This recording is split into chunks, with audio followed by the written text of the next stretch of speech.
Bismillahirrahmanirrahim. Assalamualaikum warahmatullahi wabarakatuh.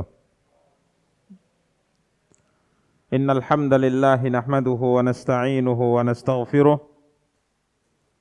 wa na'udzu billahi min shururi anfusina wa min sayyiati a'malina. May yahdihillahu fala mudilla lahu wa may yudlil fala hadiya lahu. أشهد أن لا إله إلا الله وحده لا شريك له وأشهد أن محمدا عبده ورسوله صلى الله عليه وعلى آله وأصحابه ومن اهتدى بهديه واستنى بسنته إلى يوم الدين وسلم تسليما كثيرا أما بعد. إخوان dan akhwat, kaum muslimin, kaum muslimat, rahimani wa rahimakumullahu jami'a. Alhamdulillah, puji dan syukur senantiasa kita ucapkan untuk Allah subhanahu wa ta'ala atas nikmat dan karunia yang alhamdulillah senantiasa dilimpahkan oleh Allah subhanahu wa ta'ala untuk kita semua. Hingga pada kesempatan yang berbahagia kali ini, Allah subhanahu wa ta'ala memberikan kepada kita semua kesehatan, kemudahan untuk bisa berkumpul, bertemu di salah satu di antara rumah-rumah Allah tabaraka wa ta'ala yang diberkahi, yakni di Masjid Umar ibn Abdul Aziz rahimahullahu ta'ala, dalam rangka melaksanakan satu kewajiban yang Allah subhanahu wa ta'ala wajibkan atas kita sebagai seorang muslim dan muslimah, di mana Nabi sallallahu alaihi wasallam mewajibkan atas kita semua untuk menuntut ilmu syar'i. Segala puji bagi Allah subhanahu wa ta'ala atas kemudahan ini, dan kita berdoa kepada Allah subhanahu wa ta'ala semoga kemudahan-kemudahan senantiasa diberikan oleh Allah subhanahu wa ta'ala untuk kita, khususnya dalam menuntut ilmu dan juga melaksanakan ibadah-ibadah yang lain. Amin ya rabbal alamin. Salawat beserta salam semoga senantiasa dilimpahkan oleh Allah subhanahu wa ta'ala untuk junjungan dan panutan kita, Nabi Allah yang mulia Muhammad sallallahu alaihi wasallam. Para ikhwan, para akhwat, kaum muslimin, kaum muslimat, rahimani wa rahimakumullahu jami'an. Pada kesempatan yang berbahagia kali ini, biidznillah, kita akan mencoba untuk membahas satu pembahasan yang sangat mulia, satu pembahasan yang sangat agung dalam agama kita. Ya, sebagaimana yang mungkin antum semua sudah membacanya, bahwa kajian kita pada kesempatan yang berbahagia kali ini insyaallah berjudul mengagungkan atau keagungan sunnah Rasulullah sallallahu alaihi wasallam. Keagungan sunnah Rasulullah sallallahu alaihi wasallam. Para ikhwan, para akhwat yang dimuliakan dan dirahmati oleh Allah subhanahu wa ta'ala, pada kesempatan yang berbahagia kali ini, dalam membahas pembahasan ini kita akan merujuk kepada sebuah riwayat yang disabdakan oleh Nabi kita yang mulia sallallahu alaihi wasallam, yang diriwayatkan oleh Al-Imam Ahmad dan juga Al-Imam Al-Baihaqi dalam kitab Syu'abul Iman. Begitu juga riwayat yang lainnya dengan redaksi yang agak berbeda yang diriwayatkan oleh Al-Imam Ad-Darimi rahimahullahu ta'ala. Dan kedua riwayat ini dikomentari oleh para ulama, di antaranya Syekh Al-Albani rahimahullah, bahwa riwayat ini adalah riwayat yang hasan. Ya, riwayat yang hasan. Artinya pada dasarnya sanad daripada dua riwayat ini adalah dhaif, lemah. Akan tapi karena didukung oleh riwayat-riwayat yang lainnya, sehingga naik derajatnya menjadi hasan. Begitu juga yang dikatakan oleh Al-Imam Ibnu Hajar Al-Asqalani rahimahullah tatkala menyinggung riwayat yang akan kita bacakan ini, beliau mengatakan sekalipun riwayatnya lemah, akan tapi tatkala dia didukung dengan riwayat-riwayat yang lain yang mungkin tidak lepas dari kelemahan, maka menunjukkan bahwa riwayat ini memiliki asal, memiliki dasar yang benar dari Nabi kita yang mulia sallallahu alaihi wasallam. Kita akan bacakan dua riwayat ini sebagai dasar dalam pembahasan kita, ya. Yang pertama yang diriwayatkan Imam Ahmad dan Al-Baihaqi. Baru kemudian kita akan bacakan yang diriwayatkan oleh Al-Imam Ad-Darimi rahimahullah. Yang kedua riwayat ini datangnya dari sahabat yang mulia Jabir bin Abdullah radhiyallahu anhuma. Ya, kedua riwayat ini datang dari sahabat Jabir bin Abdullah radhiyallahu anhuma. Namun redaksi agak sedikit berbeda dari apa yang diceritakan oleh Jabir bin Abdullah radhiyallahu taala. Riwayat yang pertama, Jabir bin Abdullah berkata dari Nabi sallallahu alaihi wasallam, "Hina atahu Umar." Rasulullah sallallahu alaihi wasallam bersabda tatkala didatangi oleh Umar bin Khattab radhiyallahu taala. Umar bin Khattab datang menemui Nabi sallallahu alaihi wasallam. Kemudian Umar bin Khattab radhiyallahu anhu berkata, "Inna nasma'u ahaditsa min Yahuda fatu'jibuna afatara an naktuba ba'daha." Umar bin Khattab radhiyallahu taala anhu datang kepada Nabi kita yang mulia sallallahu alaihi wasallam. Kemudian beliau berkata, yakni Umar bin Khattab, "Ya Rasulullah, sesungguhnya kami mendengar cerita dari orang-orang Yahudi. Nasma'u ahaditsa min Yahud." Kami mendengar cerita yang disampaikan oleh orang-orang Yahudi.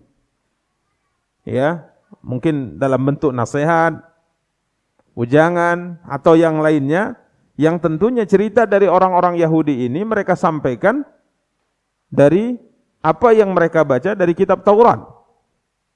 Ya. Jadi Umar mengatakan kami mendengar nasihat yang disampaikan oleh orang-orang Yahudi yang mereka bacakan dari kitab Taurat mereka. Kitab suci yang Allah Subhanahu wa taala turunkan kepada Nabi Musa alaihi salatu wassalam. Kami mendengarnya ya Rasulullah, fatu'jibuna. Dan kadangkala nasihat yang disampaikan yang mereka nukil dari kitab Taurat tersebut, dari kitab suci mereka tersebut, membuat kami kagum. Ya, membuat kami kagum, artinya tertarik karena ucapan-ucapannya, nasihat-nasihatnya sangat bagus, sangat menyentuh hati. Afatara an naktuba ba'daha? Apa pendapatmu ya Rasulullah? Bolehkah kami menulis sebahagiannya? Bolehkah kami menulis sebahagiannya? Artinya nasihat yang baik yang mereka bacakan dari kitab Taurat, bolehkah kami tatkala mendengarnya, kemudian tatkala kami tertarik, kemudian kami tulis? Maka Nabi sallallahu alaihi wasallam bersabda kepada Umar bin Khattab radhiyallahu taala an, "Amutahawwikuna antum kama tahawwakatin al-yahud wan nasara?" Apakah kalian ragu? Ya. Apakah kalian ragu, kata Nabi sallallahu alaihi wasallam, sebagaimana ragunya orang-orang Yahudi dan Nasrani? Atau apakah kalian bingung sebagaimana bingungnya orang-orang Yahudi dan Nasrani? Ini kata Rasulullah SAW. Pertanyaan yang hakikatnya adalah teguran dari Nabi SAW. Kemudian Nabi SAW bersabda, "Sungguh, laqad ji'tukum biha bayda'a naqiyah." Sungguh, aku telah datang kepada kalian dengan membawa syariat, dengan membawa ajaran, yang mana ajaran itu, syariat itu adalah bayda' naqiyah, putih dan bersih. Ya, syariat Islam, agama Islam, Al-Quran dan hadis Nabi SAW, bayda' naqiyah, putih bersih. Walau kana Musa hayyan ma wasi'ahu illa ittiba'i. Jika seandainya Musa saat ini hidup, maka tidak ada pilihan baginya kecuali harus mengikutiku, kata Rasulullah sallallahu alaihi wasallam. Ya, ini riwayat yang pertama. ya, yang disebutkan, yang diriwayatkan oleh Imam Ahmad dan Al-Baihaqi dari hadis Jabir bin Abdullah radhiyallahu taala an. Riwayat yang kedua yang diriwayatkan oleh Imam Ad-Darimi dari Jabir bin Abdullah juga. Umar bin Khattab radhiyallahu taala anhu, kata Jabir, "Ata Rasulullah binuskhatin minat Taurah."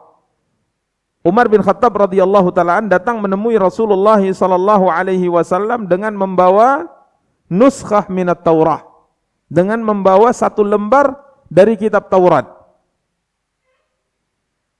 Faqala ya Rasulullah, maka Umar mengatakan, "Ya Rasulullah, wahai utusan Allah, hadhihi nuskhatun minat Taurah."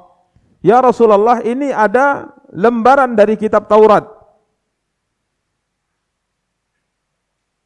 Fasakat. Nabi SAW diam, beliau tidak komentar, alaihi salatu wassalam. Tatkala Umar datang, kemudian menunjukkan lembaran dari kitab Taurat yang ia bawa, dan menunjukkannya kepada Rasulullah SAW, Nabi SAW hanya diam, alaihi salatu wassalam. Faja'ala yaqra', maka Umar pun mulai membaca kitab Taurat tersebut, lembaran Taurat tersebut di hadapan Rasulullah. Umar mulai membacanya. Ya, tentunya kitab Taurat ini yang pada dasarnya berbahasa Ibrani sudah diterjemahkan oleh mereka, ya, sehingga Umar membacanya dalam bentuk bahasa Arab di hadapan Nabi sallallahu alaihi wasallam. Wa wajhu Rasulillah sallallahu alaihi wasallam yataghayyar. Tatkala Umar radhiyallahu taala anhu membaca, maka berubahlah wajah Rasulullah sallallahu alaihi wasallam. Ya, berubahlah wajah Rasulullah sallallahu alaihi wasallam. Tapi Umar tidak sadar. Ya, Umar tidak menyadari akan perubahan wajah Rasulullah. Artinya wajah Nabi SAW menunjukkan ketidaksenangan beliau dengan apa yang dilakukan oleh Umar. Tatkala Umar membaca kitab Taurat di hadapan Rasulullah sallallahu alaihi wasallam. Faja'ala yaqra' wa wajhu Rasulillah sallallahu alaihi wasallam yataghayyar.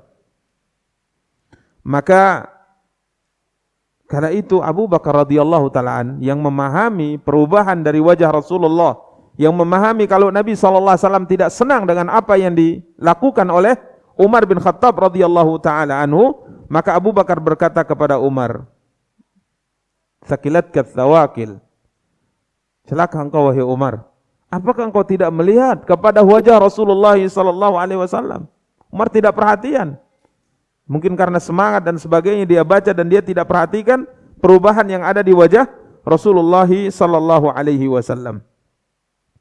Maka diingatkan oleh Abu Bakar, maka tatkala diingatkan oleh Abu Bakar radhiyallahu taala anhu, Umar bin Khattab radhiyallahu taala anhu baru melihat ke wajah Rasulullah sallallahu alaihi wasallam. Dilihatnya wajah Nabi sudah berubah, ya, karena marah. Maka disitulah Umar bin Khattab radhiyallahu taala anhu mengatakan, "A'udzu min ghadabillah wa ghadabi rasulih." Aku berlindung kepada Allah dari apa? Dari kemarahan Rasulullah dan juga dari kemarahan Allah Subhanahu wa taala dan dari kemarahan Rasulullah sallallahu alaihi wasallam. Maka subhanallah, kemudian Umar bin Khattab radhiyallahu anhu berkata, "Raditu billahi rabban wa bil islami dinan wa bi Muhammadin nabiyyan." Aku ridha Allah sebagai Tuhanku, Islam sebagai agamaku, dan Muhammad sallallahu alaihi wasallam sebagai nabiku. Baru sadar Umar kalau Nabi SAW marah.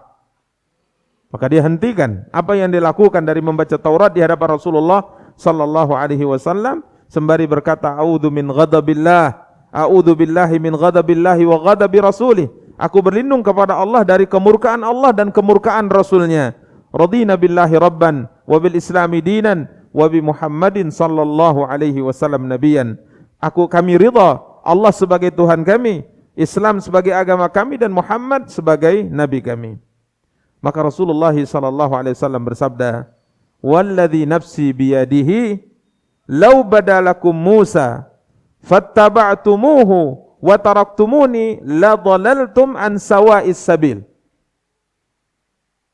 Rasulullah SAW bersabda, demi yang jiwaku ada di tangannya, demi Allah, seandainya kalian melihat Musa, bertemu dengan Musa alaihi wa ala nabiyina afdhalus salah wa azkas salam, lau badalakum Musa, jika seandainya kalian bertemu dengan Nabi Musa, melihat Musa, fattaba'tumuhu, kemudian kalian ikuti Musa, wa taraktumuni, dan kalian tinggalkan aku, la dhalaltum, maka kalian sesat.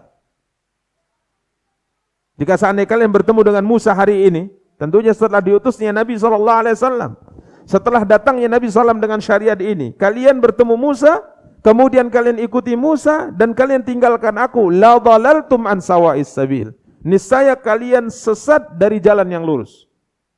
Kalian sesat. Walau kana hayyan, dan jika seandainya Musa hari ini hidup, kata Rasulullah, ya, wa adraka nubuwati, dan dia menjumpai kenabianku,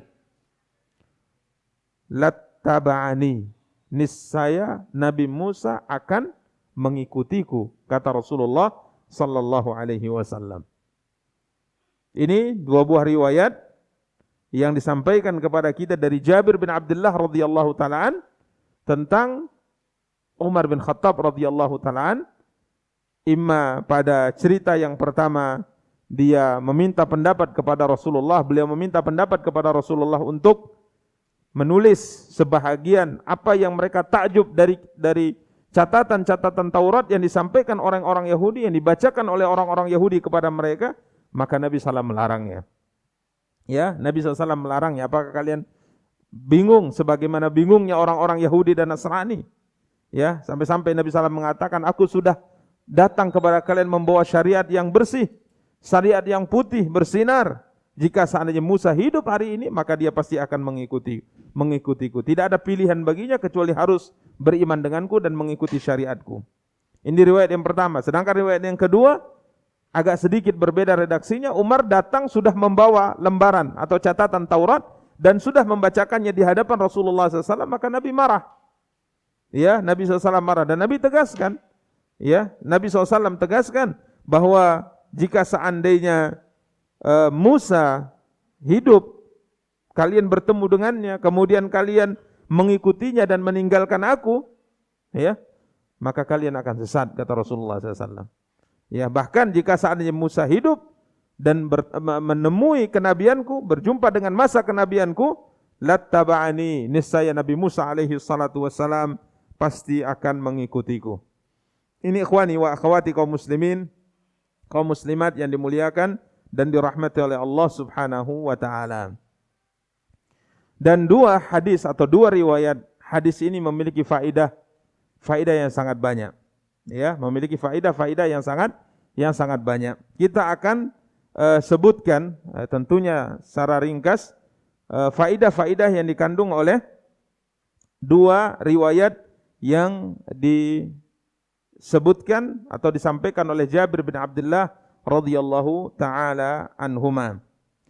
Para ikhwan, para akhwat yang dimuliakan dan dirahmati oleh Allah Subhanahu wa taala.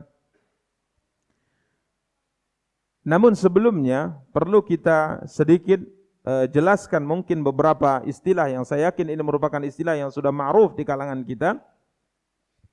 Dari hadis yang mulia ini, Nabi kita yang mulia sallallahu alaihi wasallam atau Jabir bercerita menyinggung beberapa istilah yang hendaknya kita pahami bersama. Yang pertama, ya, istilah yang pertama yang disebutkan dalam riwayat ini, disinggungnya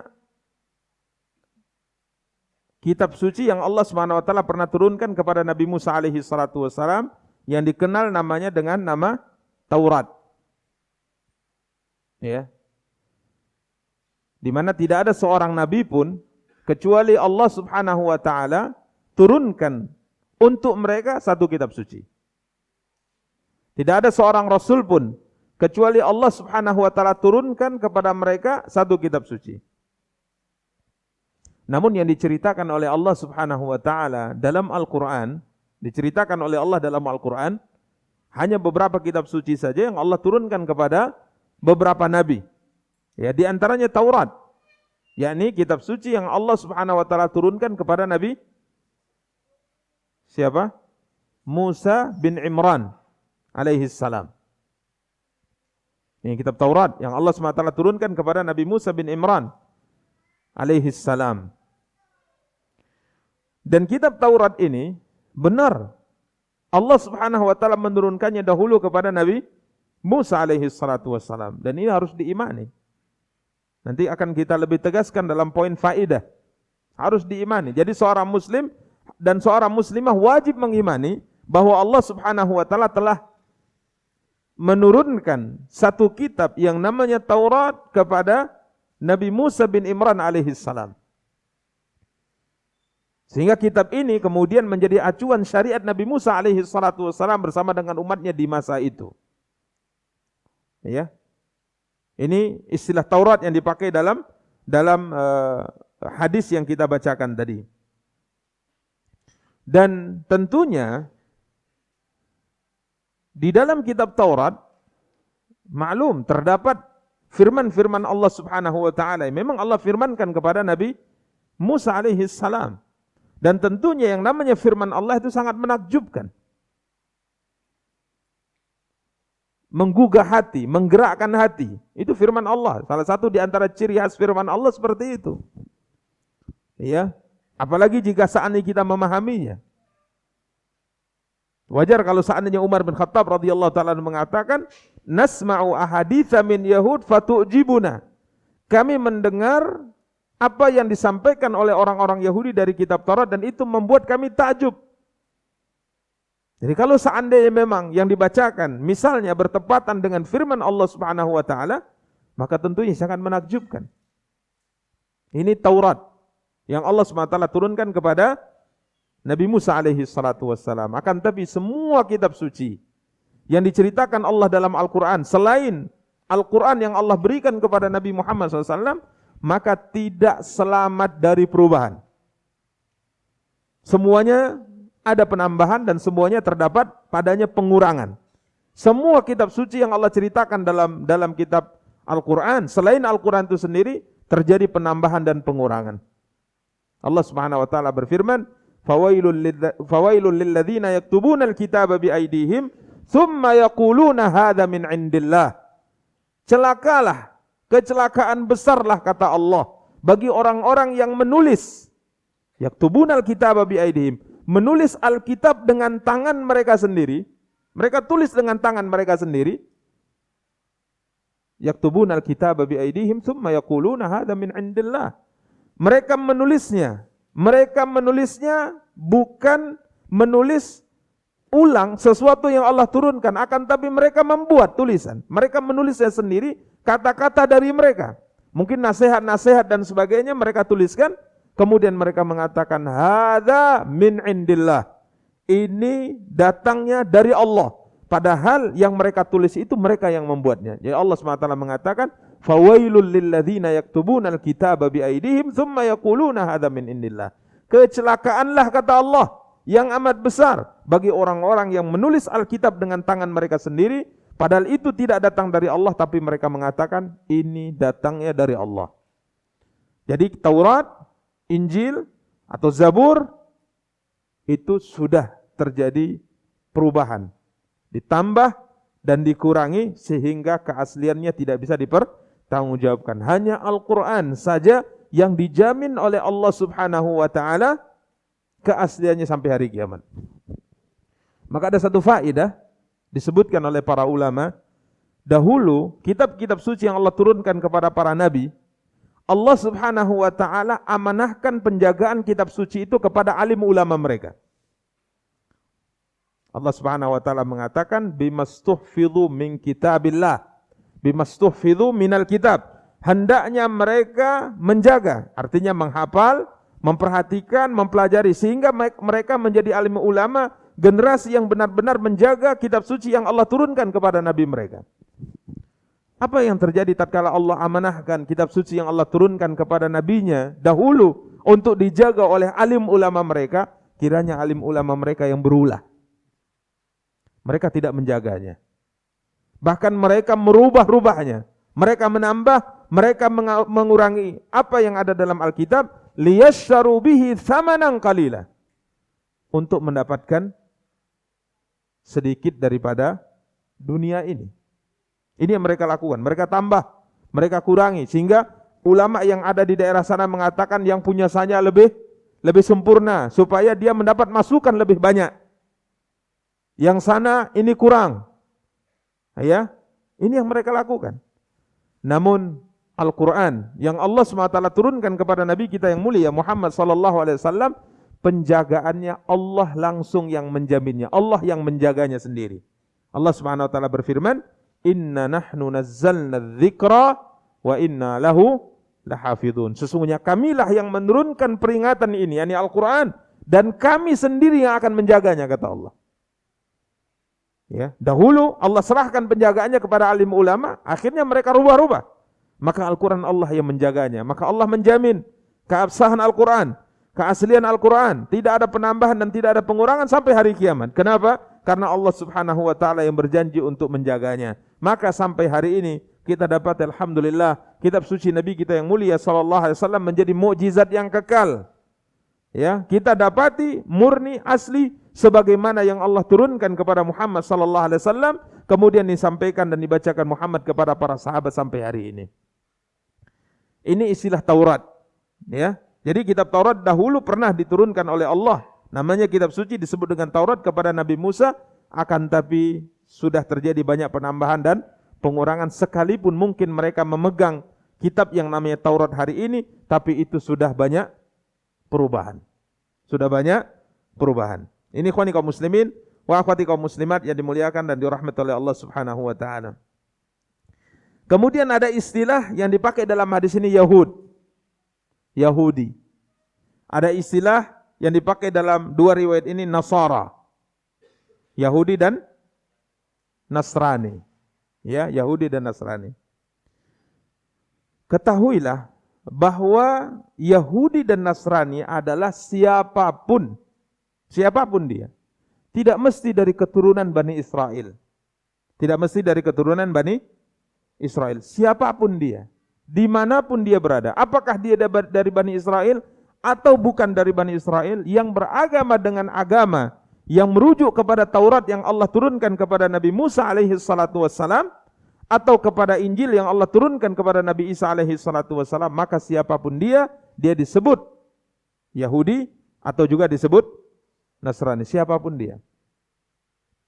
Jadi kalau ada orang Indonesia misalnya, nasallallahu salamu wal afiyah, menganut agama yang dianut oleh orang Yahudi, maka dia disebut juga Yahudi, ahlul kitab.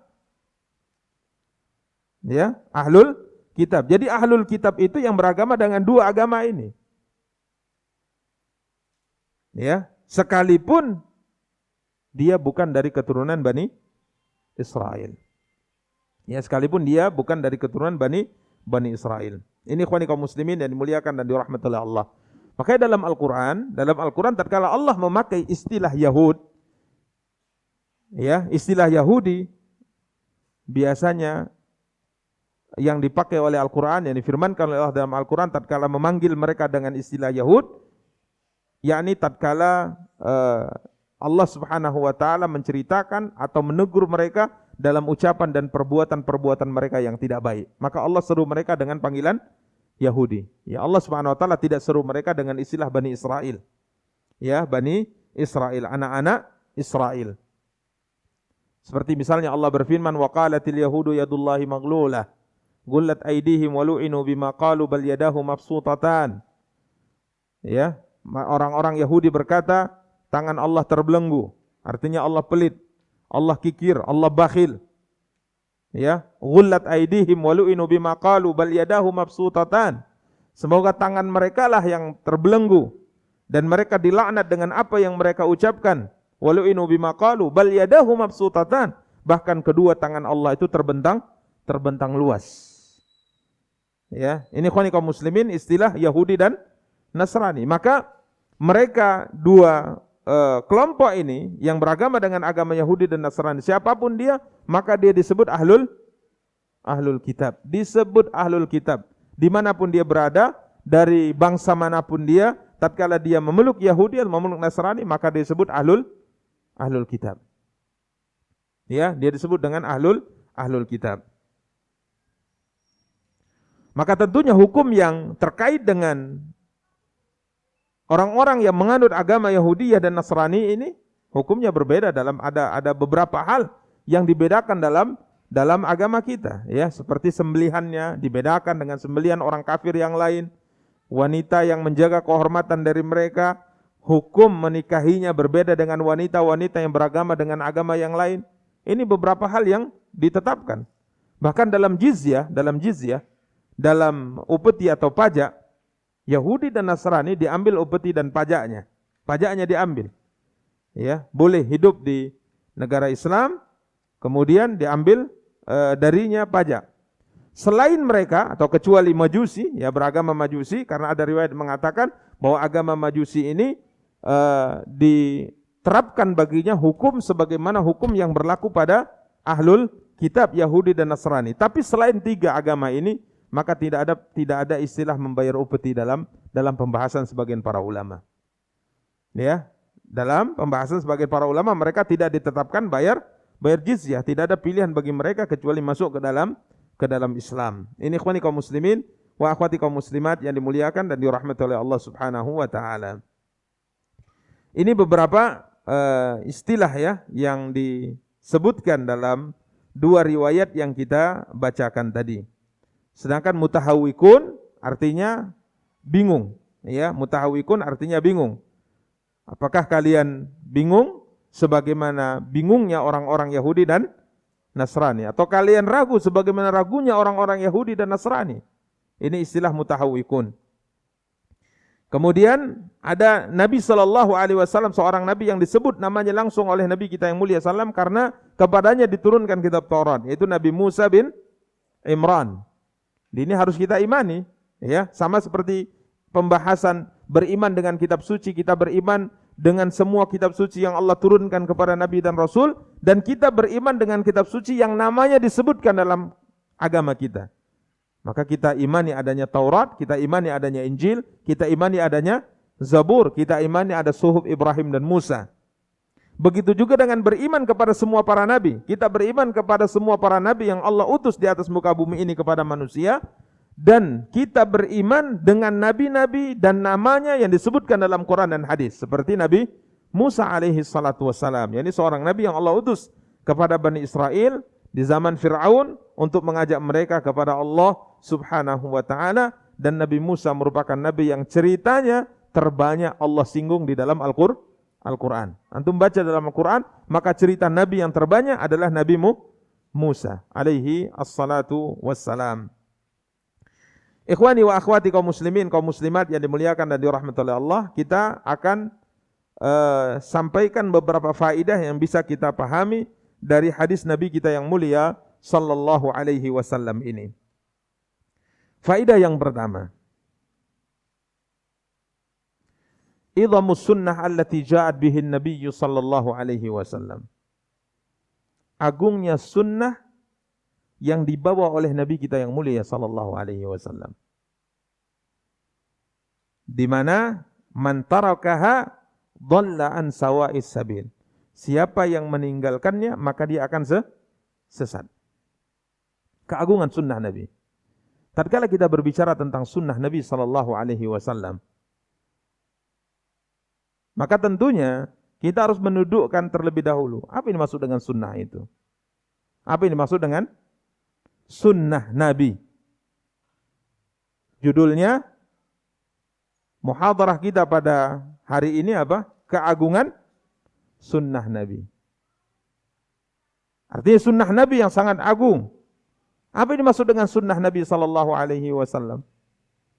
Yang ia sangat agung, yang Nabi sallallahu alaihi wasallam katakan di secara umum, Nabi katakan yang tidak mengikutinya dia akan sesat. Nanti kita akan sebutkan beberapa riwayat dan beberapa istishhad yang mendukung ini dari apa yang disebutkan oleh para ulama-ulama kita rahimahumullahu taala.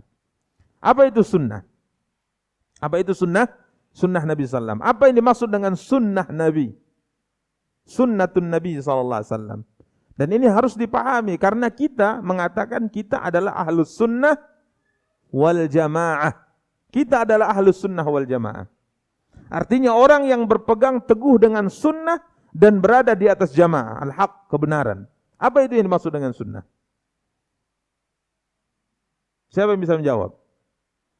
Sunnah itu apa?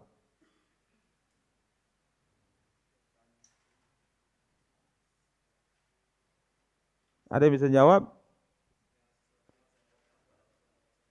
Segala sesuatu yang disandarkan kepada Rasulullah sallallahu alaihi wasallam, baik perkataan, perbuatan, takrirnya, apanya lagi? Akhlaknya, kemudian postur tubuhnya, dan yang lainnya. Ini sunnah menurut definisi ahlul hadis. Menurut definisi ahlul hadis. Jadi dalam agama kita ada beberapa disiplin ilmu yang berbeda-beda. Ada disiplin fikih, disiplin ilmu fikih, kemudian ada hadis, ya. Ada usulul fiqh. Maka yang antum sebutkan adalah definisi sunnah menurut ahlul hadis. Definisi sunnah menurut ahlul hadis. Ada definisi sunnah menurut ulama fikih. Berbeda. Ya, mereka melihat bahwa semua yang dilakukan oleh Nabi sallallahu alaihi wasallam maka dia terbagi kepada 5 hukum. Terbagi pada 5 hukum. Yang pertama, hukumnya wajib. Yang kedua, mungkin dilarang, hukumnya haram. Yang ketiga, diperintahkan akan tapi tidak dalam penekanan yang begitu kuat, maka hukumnya mustahab. Yang mereka sebutkan ini yang disebut dengan sunnah. Kemudian yang ketiga, yang keempat, dilarang akan tapi larangannya tidak dalam bentuk penekanan yang sangat kuat, maka ini disebut makruh. Kemudian yang kelima, tidak terkait dengan perintah dan larangan, maka disebut mubah. Jadi menurut ulama fikih, sunnah itu adalah perintah yang diperintahkan oleh Nabi sallallahu alaihi wasallam akan tapi tidak dalam bentuk penekanan yang begitu kuat.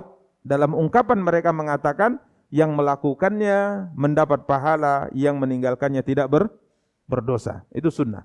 Dalam pembahasan ulama apa? Ulama fikih. Ya, sunnah dalam pembahasan ulama fikih.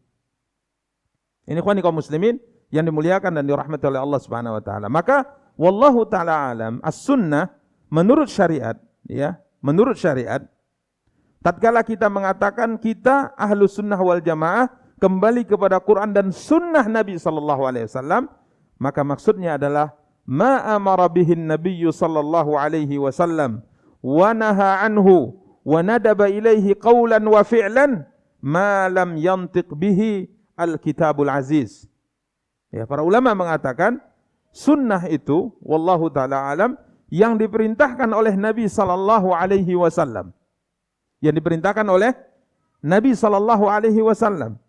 Dan yang dilarang oleh Nabi sallallahu alaihi wasallam. Jadi semua yang diperintahkan, baik ucapan maupun perbuatan. Semua yang dilarang, baik ucapan maupun perbuatan, yang diperintahkan maupun dilarang oleh Nabi sallallahu alaihi wasallam, dan yang dianjurkan oleh Nabi sallallahu alaihi wasallam, yang tidak termaktub di dalam Al-Quran. Yang tidak termaktub di dalam Al-Quran. Jadi semua perintah yang diperintahkan oleh beliau, semua larangan yang dilarang oleh beliau, semua yang dianjurkan oleh beliau. Ya, semua yang dianjurkan oleh beliau yang tidak termaktub di dalam Al-Quran. Itu sunnah. Maka dengan ini kita melihat sunnah itu adalah semua yang ditinggalkan oleh Nabi SAW apapun bentuknya. Baik perkataan yang mungkin perintahnya tidak sampai kepada wajib, sekedar mustahab, itu juga disebut sunnah. Wajib juga disebut dengan sunnah. Yang haram juga disebut dengan sunnah. Artinya sunnah Anda untuk meninggalkannya. Yang makruh juga disebut dengan sunnah.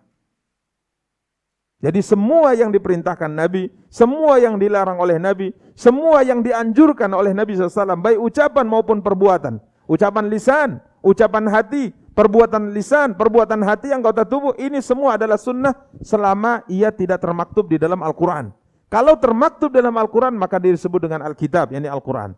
Inilah kenapa para ulama mengatakan kita harus kembali kepada Quran dan sunnah. Jadi sunnah itu hakikatnya adalah syariat yang ditinggalkan oleh Nabi kita yang mulia Muhammad sallallahu alaihi wasallam. Maka ikhwan dan akhwat kaum muslimin, kaum muslimat yang dimuliakan dan dirahmati oleh Allah Subhanahu wa taala, inilah yang dimaksudkan oleh Nabi sallallahu alaihi wasallam dalam hadis Umar bin Khattab radhiyallahu taala, taraktukum 'alal bayda naqiyah. Aku telah tinggalkan kalian di atas sunnah atau di atas syariat yang terang, yang bersih, yang putih, terang, benderang. Ini maksudnya. Siapa yang keluar dari aturan ini maka dia akan sesat. Bahkan Nabi SAW dengan tegas mengatakan dalam hadis diriwayatkan Imam Ibnu Majah, hadis masyhur. Akan tapi yang sering kita dengar adalah dari riwayat yang lain. Riwayat Ibnu Majah ada sedikit tambahan, yakni hadis yang terkenal dengan hadis Irbad bin Sariyah radhiyallahu taala, di mana Irbad mengatakan, wa'adhana Rasulullah sallallahu alaihi wasallam mau'izatan wajilat minhal qulub. Nabi SAW suatu hari memberi nasihat kepada kami, nasihat yang menggetarkan hati kami, ya, wajilat minhal qulub wa dharafat minhal uyun, nasihat yang membuat kami menangis. Nasihat yang sangat mendalam. Balighah, sangat mendalam kata Irbad bin Sariyah. Sehingga para sahabat merasa takut karenanya, para sahabat merasa sedih dan menangis karenanya. Nasihat yang sangat mendalam. Sehingga akhirnya mereka mengatakan, ya Rasulullah, inna hadhihi la mau'izatu muwaddi'in. Ya Rasulullah, sesungguhnya nasihat ini bagaikan nasihat orang yang akan berpisah. Famada ta'had ilaina. Apa yang kau pesankan untuk kami? Maka Nabi SAW mengatakan, qad taraktukum 'alal bayda lailuha kanahariha la yazighu anha ba'di illa halik. Sungguh aku telah tinggalkan untuk kalian syariat yang putih, yang terang, yang jelas. Malamnya sama seperti siangnya. Tidak ada yang melenceng dari aturan ini kecuali kata Rasulullah, dia akan binasa. Ini keagungan sunnah ikhwan dan akhwat yang dimuliakan dan dirahmati oleh Allah. Siapa yang keluar dari sunnah ini, maka dia akan binasa. Dia akan binasa. Artinya keluar dari aturan yang telah dicontohkan oleh Nabi SAW dalam syariat ini. Siapa yang meninggalkannya maka dia akan binasa. Sekalipun mungkin dia merupakan perkara-perkara yang terkait dengan fikih sendiri. Apa kata Abdullah bin Mas'ud radhiyallahu taala dalam hadis yang di riwayat yang disebutkan Imam Muslim, tatkala beliau mengomentari salat berjamaah. Apa kata Nabi kita yang mulia sallallahu alaihi wasallam? Apa kata Abdullah bin Mas'ud radhiyallahu taala mengomentari salat berjamaah bahwa Nabi kita yang mulia sallallahu alaihi wasallam itu telah meninggalkan sunnah petunjuk kepada kalian. Jalan hidup sebagai petunjuk yang beliau contohkan kepada kita. Kemudian mengatakan bahwa menghadiri seruan azan, melaksanakan salat berjamaah di masjid ini termasuk sunanul huda. Petunjuk yang ditinggalkan oleh siapa? Nabi SAW. Dan kalau seandainya kalian tinggalkan sunnah ini, maka kalian akan sesat. Ini kata Abdullah bin Mas'ud. Kalian akan sesat. Ini keagungan sunnah. Siapapun yang tidak berpegang dengannya, maka dia akan sesat. Bahkan Imam Malik rahimahullah ta'ala berkata, as-sunnatu kasafinati Nuhin, man rakibaha naja, wa man takhallafa anha gharik. Sunnah Muhammad sallallahu alaihi wasallam itu bagaikan bahteranya Nabi Nuh. Bagaikan bahtera Nabi Nuh. Siapa yang naik ke bahtera Nabi Nuh, di saat itu dia akan selamat, tidak tenggelam, tidak terkena banjir. Siapa yang tidak naik, maka dia akan tenggelam. Begitu pula sunnah Rasulullah. Dia bagaikan bahtera Nabi Nuh. Siapa yang memakainya, mengamalkannya, menjalankannya, maka dia selamat. Siapa yang tidak, maka dia binasa. Ya, coba perhatikan bagaimana banjir yang terjadi di zaman Nabi Nuh alaihi salatu wassalam. Tidak ada yang selamat, siapapun, baik manusia maupun binatang, kecuali yang berada di atas bahtera Nabi Nuh alaihi salatu wassalam. Ini ikhwani wa akhwati kaum muslimin, kaum muslimat yang dimuliakan dan dirahmati oleh Allah. Sehingga Imam Az-Zuhri berkata, kana man madha min ulama'ina yaqulun, dahulu para guru-guru kami selalu berkata, al-i'tisamu bis sunnati najat. Berpegang teguh dengan sunnah Nabi sallallahu alaihi wasallam adalah keselamatan. Ini kata beliau. Berpegang teguh dengan sunnah Nabi adalah najat, keselamatan, baik dunia maupun akhirat. Bahkan ada sebuah ungkapan yang sangat indah yang diungkapkan oleh seorang yang namanya antum pilih untuk menjadi nama masjid ini. Siapa itu? Umar bin Abdul Aziz rahimahullahu ta'ala. Ada ungkapan yang sangat indah terkait dengan berpegang teguh dengan sunnah ini, yang diucapkan oleh beliau, yang selalu dinukil oleh para ulama. Setiap kali ada orang yang menyampaikan kepada ulama ini bahwa si fulan kami dengar mengingkari sifat-sifat Allah. Mengingkari apa? Sifat-sifat Allah. Karena salah satu di antara perselisihan, perbedaan yang sangat tajam yang terjadi antara ahlus sunnah dengan selain ahlus sunnah adalah dalam bab asma dan sifat. Dalam bab asma dan sifat.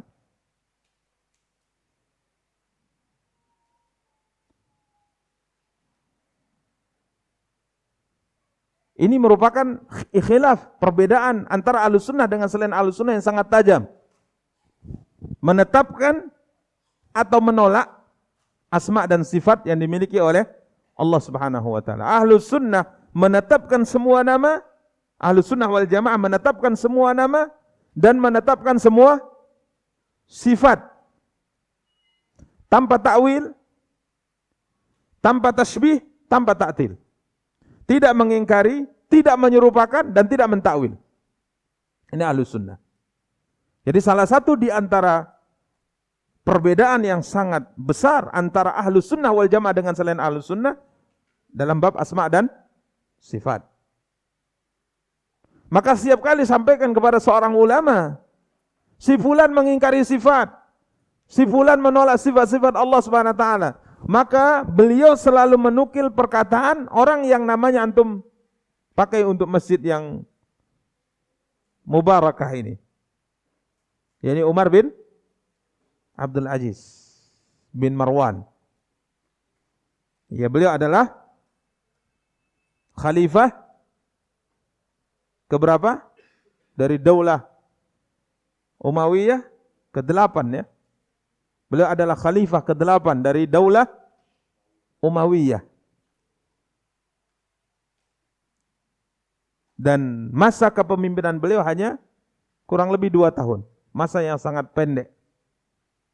Sama seperti Abu Bakar radhiyallahu taala. Akan tapi masa yang sangat pendek ini beliau bisa merubah, melakukan perubahan yang sangat luar biasa di dinasti Umayyah. Beliau melakukan perubahan-perubahan yang sangat luar biasa sehingga sebahagian kaum muslimin menggelarinya sebagai khalifah Rasyidin yang ke-5. Padahal istilah ini sebenarnya agak berlebihan. Karena di atasnya ada pemimpin-pemimpin, khalifah-khalifah yang dari sisi kemuliaan lebih mulia mereka dari Umar bin Abdul Aziz, seperti Muawiyah bin Abi Sufyan radhiyallahu taala. Ya, jadi agak berlebihan, tapi memang Umar bin Abdul Aziz adalah sangat luar biasa. Abu Hafs Umar bin Abdul Aziz rahimahullahu taala. Beliau pernah berkata terkait dengan keagungan sunnah Nabi kita yang mulia sallallahu alaihi wasallam yang sering dinukil, ya, yang sering dinukil oleh para ulama. Beliau mengatakan, Umar bin Abdul Aziz berkata, "Sanna Rasulullah sallallahu alaihi wasallam wa ulatul amri ba'dahu sunana." Nabi kita yang mulia sallallahu alaihi wasallam dan para sahabatnya telah menempuh satu jalan yang telah mereka lalui. Artinya Nabi semasa hidup, para sahabat semasa hidup telah menempuh satu jalan yang itu menjadi contoh bagi kita semua. Manhaj, metode dalam beragama. Bagaimana sikap Nabi, bagaimana sikap para sahabat tatkala membaca ayat-ayat sifat. Apa yang mereka lakukan? Apa yang mereka yakini? Itu telah diperlihatkan oleh beliau alaihi salatu wassalam dan dicatat, diingat oleh para sahabat dan disampaikan. Begitu juga dengan para sahabat, tatkala mereka mendengar ayat-ayat sifat, itu juga mereka telah bersikap di hadapan Rasulullah terkait dengan ayat-ayat tersebut dan telah diingat dan dicatat oleh generasi berikutnya. Maka al-akhdhu biha tasdiqum bi kitabillah. Mengamalkan sunnah yang telah ditunjukkan oleh Rasulullah dan para sahabat ini adalah salah satu di antara bentuk pembenaran kita terhadap Al-Quran. Pembenaran kita terhadap Al-Quran. Wastikmalun li ta'atillah, dan penyempurnaan yang kita lakukan untuk melakukan ketaatan kepada Allah. Wa quwwatun ala dinillah, dan memberi kekuatan kepada kita untuk tetap berada di atas agama Allah. Berpegang teguh dengan sunnah Nabi dan sunnah para sahabat, membenarkan Al-Quran. Menyempurnakan ketaatan kita kepada Allah, memberi kekuatan kita untuk berada di atas agama Allah Subhanahu wa taala. Man 'amila biha fahuwa muhtadin. Siapa yang mengamalkan sunnah ini, maka dialah orang yang mendapat petunjuk. Siapa yang mengamalkan sunnah, baik meyakini sunnah yang diajarkan oleh Nabi, mengamalkan sunnah yang diajarkan oleh Nabi, maka dia mendapat petunjuk. Wa man istansara biha fahuwa mansur. Barang siapa yang memohon pertolongan kepada Allah dengan mengamalkan sunnah Nabi SAW, maka Allah pasti akan memberikan pertolongan kepadanya. In tansurullaha yansurkum wa yuthabbit aqdamakum. Sejauh mana kita berpegang teguh dengan sunnah Nabi, maka sejauh itu pula kemenangan akan Allah berikan kepada kita. Ini katakan oleh beliau rahimahullah. Sejauh mana kita meninggalkan sunnah Nabi, sejauh itu pula Allah akan tinggalkan kita. Banyak ceritanya tentang ini, bagaimana kemenangan diberikan oleh Allah kepada para sahabat tatkala mereka berpegang teguh dengan apa? Sunnah Nabi. Artinya dengan metode Nabi SAW dalam kehidupan sehari-hari yang mereka lihat, kemudian mereka amalkan, akhirnya Allah berikan kemenangan. Maka jangan berharap besar untuk kemenangan bagi umat yang menjauhi sunnah Rasulullah. Jangan berharap besar dengan kemuliaan dari umat yang kita katakan bukan hanya sekedar menjauhi sunnah Rasulullah, tapi malah membenci sunnah Rasulullah, memerangi sunnah Rasulullah. Bagaimana mungkin Allah akan menangkan kita dengannya? Tidak mungkin. Man istansara biha fahuwa mansur.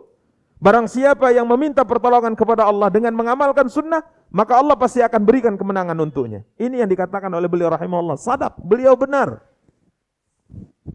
Beliau benar.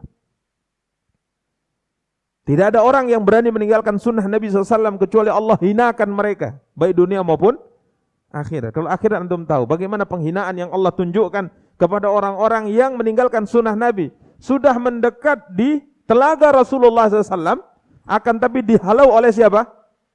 Malaikat. Penghinaan. Sampai-sampai Nabi SAW mengatakan, umatku, umatku, kenapa dihalau? Apa kata malaikat? Sesungguhnya engkau tidak tahu apa yang mereka buat setelah engkau meninggal, karena mereka meninggalkan sunnahmu. Penghinaan di akhirat. Ingin mendekat, ya, sudah dekat dengan telaga Nabi, artinya dia sudah melihat telaga itu dan sudah berpapasan dengan Nabi, tapi malaikat menghalaunya, menjauhkannya dari telaga Rasulullah sallallahu alaihi wasallam. Ya, namun tatkala seorang berpegang teguh dengan sunnah Nabi sallallahu alaihi wasallam, pasti Allah akan menangkan dunia dan Allah akan muliakan dia di akhirat.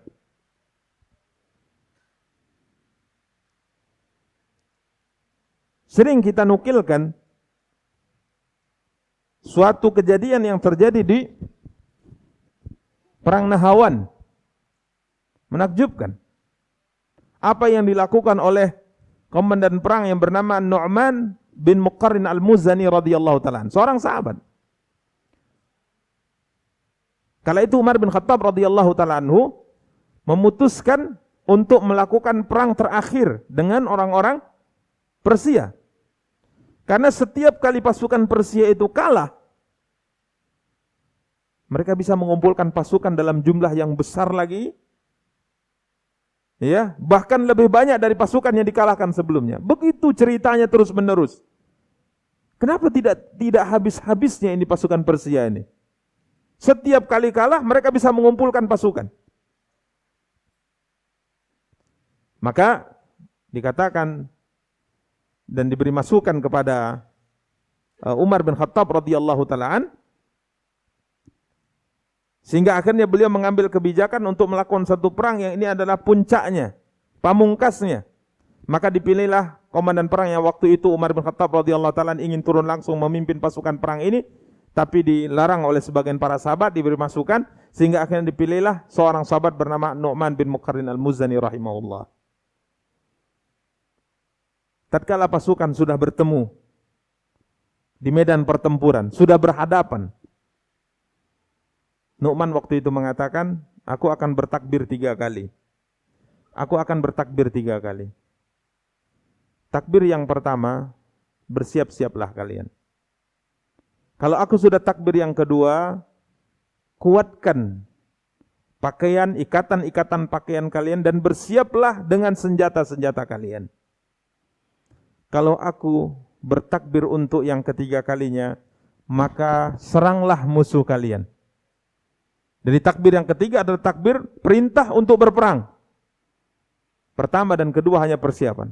Maka beliau mulai bertakbir. Pasukan sudah berhadapan di medan tempur ini.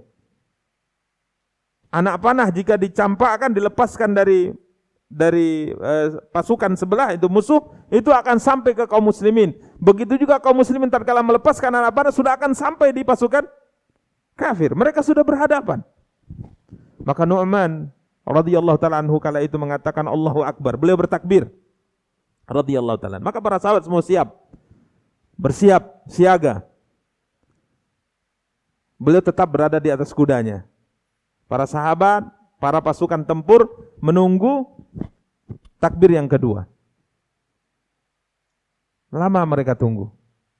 Takbir yang kedua beliau takbirkan. Maka para sahabat, para tentara semua mempersiapkan senjata-senjata mereka. Ya, ini sudah masuk waktu mau masuk waktu zuhur, waktu istiwa. Waktu ya dilarangnya kita sholat. Maka beliau diam.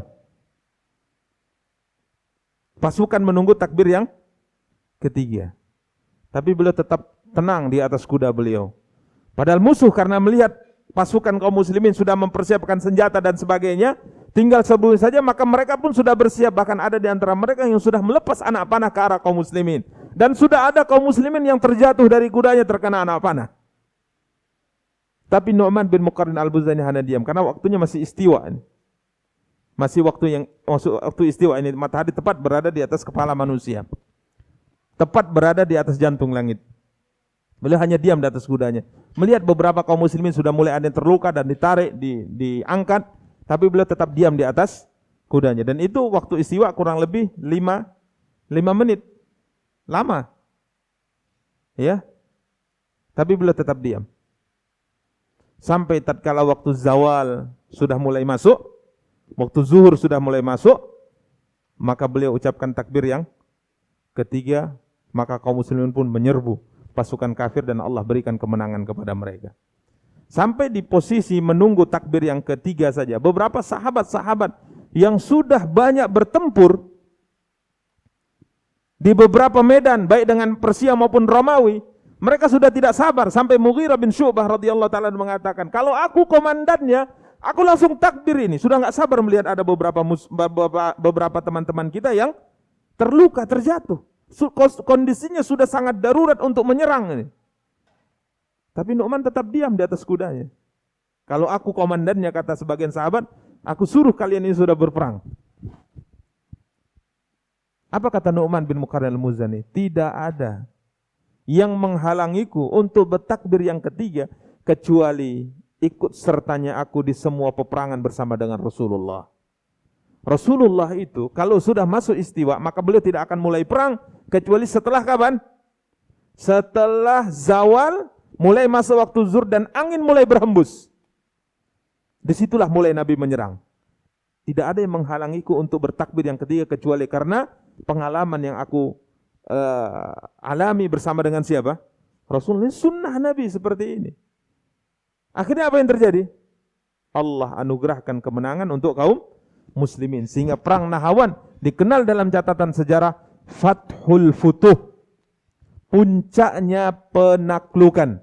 Artinya semua penaklukan dan kemenangan yang dialami oleh kaum muslimin dari masa Abu Bakar sampai masa Umar, maka puncaknya adalah kemenangan di perang yang dipimpin oleh Nu'man bin Muqarrin al-Muzani. Bahkan Qadisiyah saja kalah. Bukan dari jumlah pasukan yang dilawan lebih besar, tidak. Karena setelah terjadinya perang Nahawan ini, tidak ada lagi pasukan yang bisa dikumpulkan oleh orang-orang Persia melawan kaum muslimin. Selesai. Ini Fathul Futuh. Berkat berpegang teguh dengan apa? sunnah Nabi SAW. Benar kata Umar bin Abdul Aziz, man istansara biha fahuwa mansur. Siapa yang memohon pertolongan kepada Allah dengan mengamalkan sunnah, maka pasti Allah akan menangkan mereka. Kemudian beliau melanjutkan perkataannya, wa man khalafaha ittaba'a ghaira sabilil mu'minin. Dan barang siapa yang menyelisihi sunnah ini, maka hakikatnya dia telah mengikuti satu jalan selain jalannya orang-orang yang beriman. Artinya ia telah menempuh satu jalan. Kalau ia tinggalkan sunnah, maka ia telah menempuh jalan orang-orang selain orang yang beriman. Wa wallahu Allahu ma tawalla, dan Allah Subhanahu wa taala akan palingkan dia sesuai dengan apa yang ia inginkan. Artinya Allah akan biarkan dia. Allah tidak akan beri bimbingan kepadanya. Ya. Wa aslahu jahannam wa sa'at masira, dan Allah kelak akan bakar ia dalam api neraka jahanam, dan neraka jahanam adalah seburuk-buruk tempat kembali.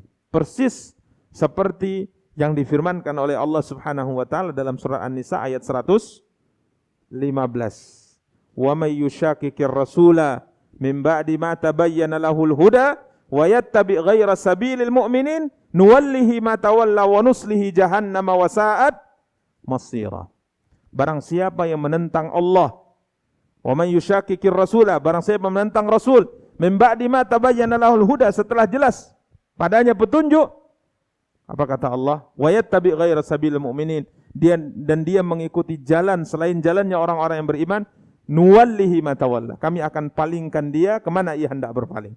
Artinya kami tidak akan bimbing dia, kami tidak akan beri taufik kepadanya. Dan orang kalau sudah tidak diberi taufik oleh Allah, tidak diberi hidayah oleh Allah, maka orang ini pasti akan sesat. Itu pasti. Makanya kita berdoa, wala takilni ila nafsi tarfata'in. Ya Allah, janganlah engkau serahkan diriku kepada diriku sendiri walaupun sekejap mata. Karena kita kalau tidak dibimbing oleh Allah, tidak diberi kemudahan oleh Allah, niscaya kita akan binasa. Niscaya kita akan binasa. Siapa yang memberi kemudahan kita untuk bisa sholat, untuk bisa berpuasa, untuk bisa berzikir, untuk bisa mengaji, untuk bisa melakukan ibadah-ibadah yang lain, kalau bukan semuanya kemudahan dari siapa? Dari Allah. Kalau Allah tidak beri kemudahan, niscaya kita tidak akan beribadah kepadanya. Ya. Ini ikhwani kaum muslimin wa akhwati kaum muslimat yang dimuliakan dan dirahmati oleh Allah Subhanahu wa taala. Perkataan yang sangat mulia, perkataan yang sangat indah dari Umar ibn Abdul Aziz rahimahullahu taala terkait dengan anjuran, ya, perintah seorang muslim itu hendaknya, seorang muslimah itu juga hendaknya berpegang teguh dengan sunnah Nabi kita yang mulia sallallahu alaihi wasallam. Maka hendaknya kita yang beribadah di masjid yang namanya Umar bin Abdul Aziz lebih semangat untuk berpegang teguh dengan apa? Dengan sunnah Nabi sallallahu alaihi wasallam. Karena beliau ini adalah salah satu di antara mujaddid, ya, pembaharu Islam di zamannya. Rahimahullahu taala. Ini ikhwani kaum muslimin wa akhwati kaum muslimat yang dimuliakan dan dirahmati oleh Allah Subhanahu wa taala. Faedah ya berikutnya. Faedah yang kedua.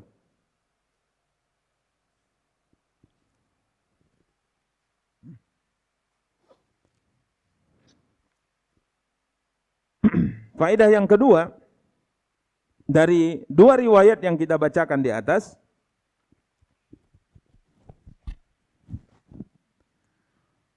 kita bisa memahami dan menarik kesimpulan bahwa jika ada salah satu di antara nabi hidup di saat Nabi sallallahu alaihi wasallam telah diutus oleh Allah Subhanahu wa taala, maka nabi ini wajib beriman kepada Muhammad SAW. Ini juga menunjukkan keagungan sunnah Nabi kita yang mulia SAW. Ya mungkin bahasa kita seperti ini, nabi saja kalau hidup diperintahkan untuk berpegang teguh dengan sunnah, apatah lagi selain nabi. Antum siapa? Kok berani-beraninya menolak sunnah? Berani-beraninya menentang sunnah? berani-beraninya melecehkan sunnah. Nabi Musa saja, kalau hidup, Allah wajibkan dia berpegang teguh dengan apa? Sunnah Nabi SAW. Sehingga Nabi SAW mengatakan di sini apa? Kalau Musa bin Imran hidup, tidak ada pilihan baginya kecuali mengikutiku. Bahkan Nabi SAW katakan, kalian kalau bertemu dengan Nabi Musa, mengikuti Nabi Musa, kalian tinggalkan aku, sesat kalian, kata Nabi. Ini kaum muslimin dan dimuliakan dan dirahmati oleh Allah. Jadi tidak ada seorang Nabi pun yang hidup misalnya di saat Nabi telah diutus, kecuali dia harus mengikuti sunnah Nabi SAW. Makanya disebutkan oleh para ulama, Nabi Isa alaihi salatu wassalam yang sampai hari ini masih hidup di atas langit karena Allah mengangkatnya. Ini keimanan kita sebagai seorang muslim dan muslimah. Kelak Allah subhanahu wa ta'ala akan izinkan beliau turun kembali ke bumi. Dan turunnya beliau kembali ke bumi ini merupakan salah satu di antara tanda dari tanda-tanda besar hari kiamat. Beliau turun ke bumi di Damaskus, Suriah, ya, di Menara Putih kata Rasulullah SAW, diapit oleh 2 malaikat. Sedangkan rambut beliau alaihi salatu wassalam seperti orang yang baru keluar dari tempat pemandian. Artinya rambut beliau basah. Nabi Isa alaihi salatu wassalam. Ya. Dan semerbak harum tercium dari tubuh beliau alaihi salam. Sampai dikatakan dalam sebagian riwayat, jika seandainya Dajjal sendiri dibiarkan mencium wanginya Nabi Isa alaihi salatu wassalam, maka dia akan mati dengan sendirinya. Akan tapi tetap Nabi Isa mengejarnya dan membunuhnya dengan pedangnya. Dajjal dibunuh oleh Nabi Isa dengan pedangnya untuk menunjukkan kepada manusia bahwa Dajjal itu bukan Tuhan. Dajjal itu bukan Tuhan. Dia bukan pencipta, karena dia bisa dibunuh, dikejar.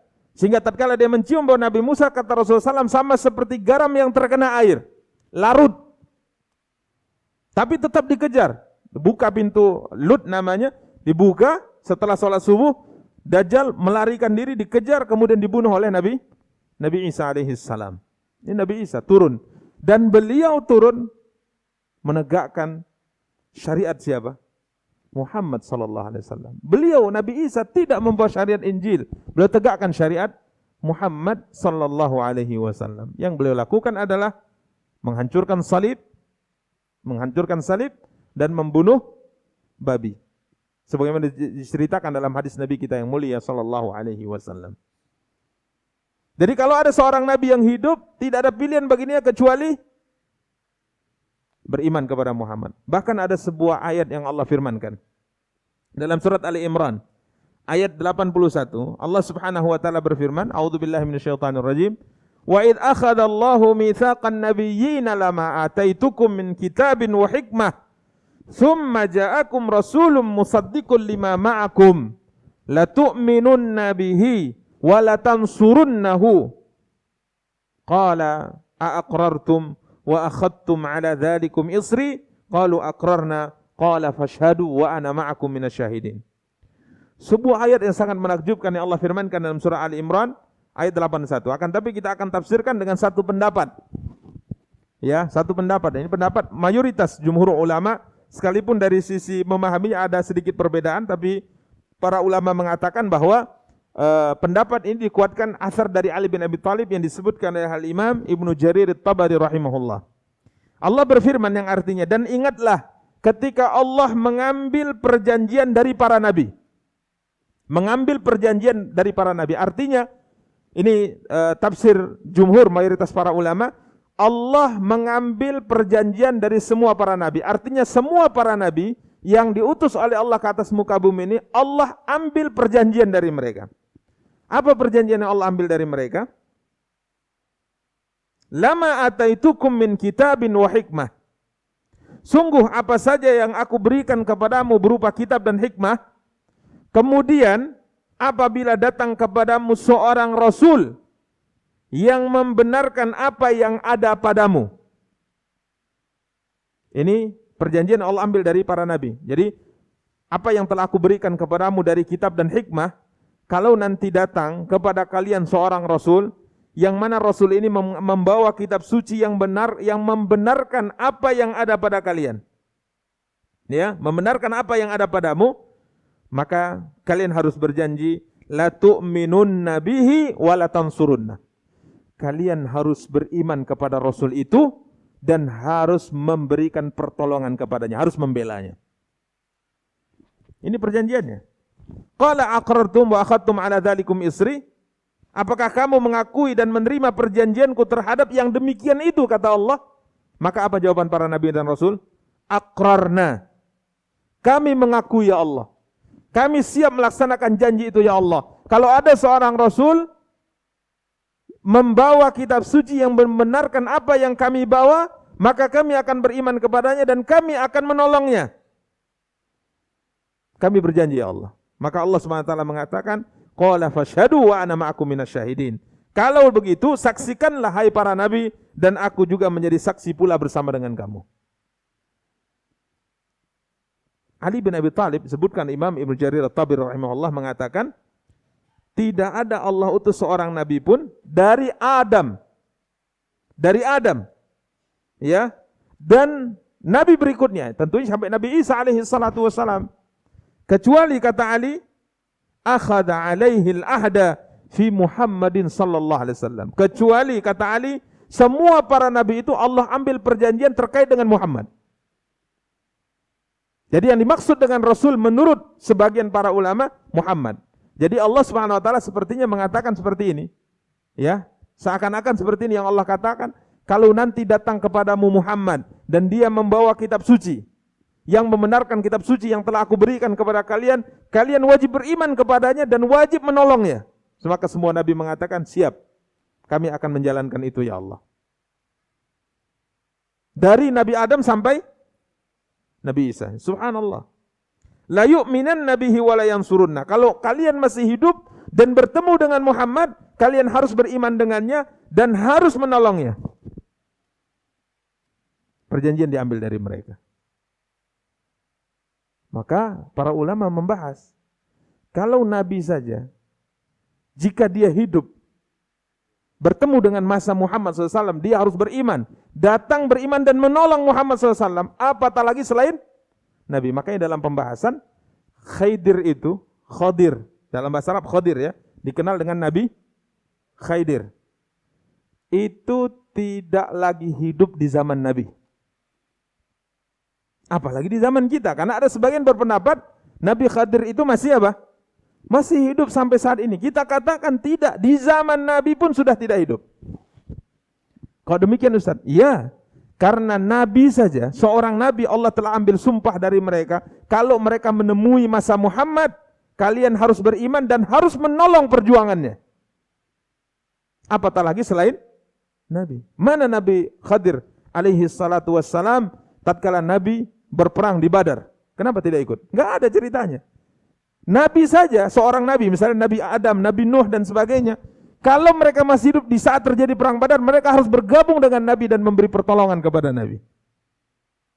Ini istidlal para ulama mengatakan bahwa Khadir itu sudah tidak hidup lagi. Ya, ini ikhwani kaum muslimin yang dimuliakan dan dirahmati oleh Allah Subhanahu wa taala. Maka jelas dengan ini seorang muslim menarik kesimpulan sebagai tambahan dari poin ini, siapapun yang tidak beriman dengan Muhammad sallallahu alaihi wasallam, maka dia disebut kafir. Ya, maka dia disebut kafir. Ya, dia tidak beriman dengan Muhammad SAW. Sekalipun dia beriman dengan semua nabi, tapi tatkala Muhammad telah diutus dan dia tidak beriman kepada Muhammad, maka dia kafir dan tidak diizinkan oleh Allah Subhanahu wa taala masuk ke dalam surganya Subhanahu wa taala. Ini ikhwani kaum muslimin wa akhwati kaum muslimat yang dimuliakan dan dirahmati oleh Allah Subhanahu wa taala. Kemudian faedah yang ketiga, terakhir sebelum kita berikan kesempatan tanya jawab.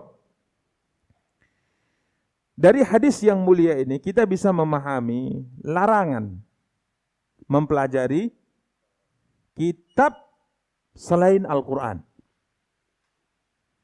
Kitab selain Al-Quran, apapun kitab sucinya.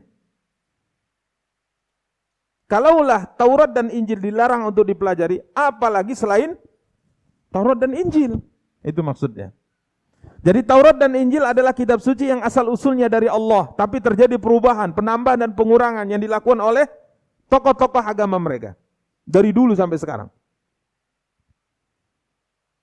Lalu itu dengan nas Al-Quran, menulis kitab dengan tangan mereka sendiri, kemudian mereka mengatakan ini dari Allah Subhanahu wa taala. Jadi larangan belajar kitab selain Al-Quran bagi kita umat Islam.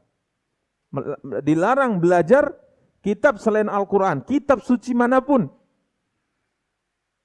Tidak Injil, tidak Taurat, apalagi yang lain.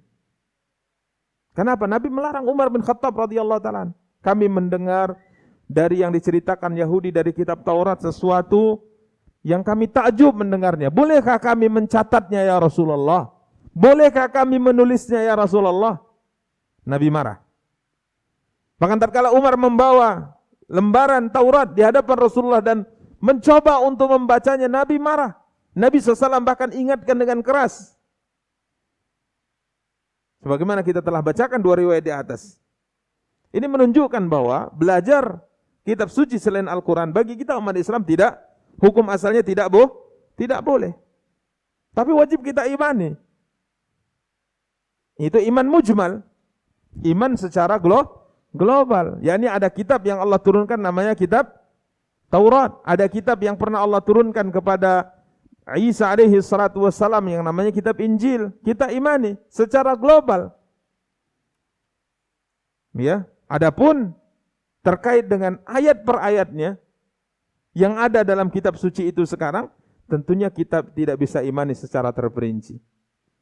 Ya, tidak bisa kita imani secara terperinci. Maka Nabi SAW sudah ingatkan, apabila datang kepada kalian dari Alkitab, maka katakan kami beriman kepada Allah, kami beriman kepada Rasulnya, kami beriman kepada kitab, semua kitab suci, kami tidak membedakan antara beriman dengan satu kitab dan ingkar dari kitab yang lain. Ini akidah kita. Karenanya Allah SWT berfirman, Ya ayyuhalladzina amanu, aminu billahi wa rasulihi wal kitabil ladzi nazzala ala rasulihi wal kitabil ladzi anzala min qabl.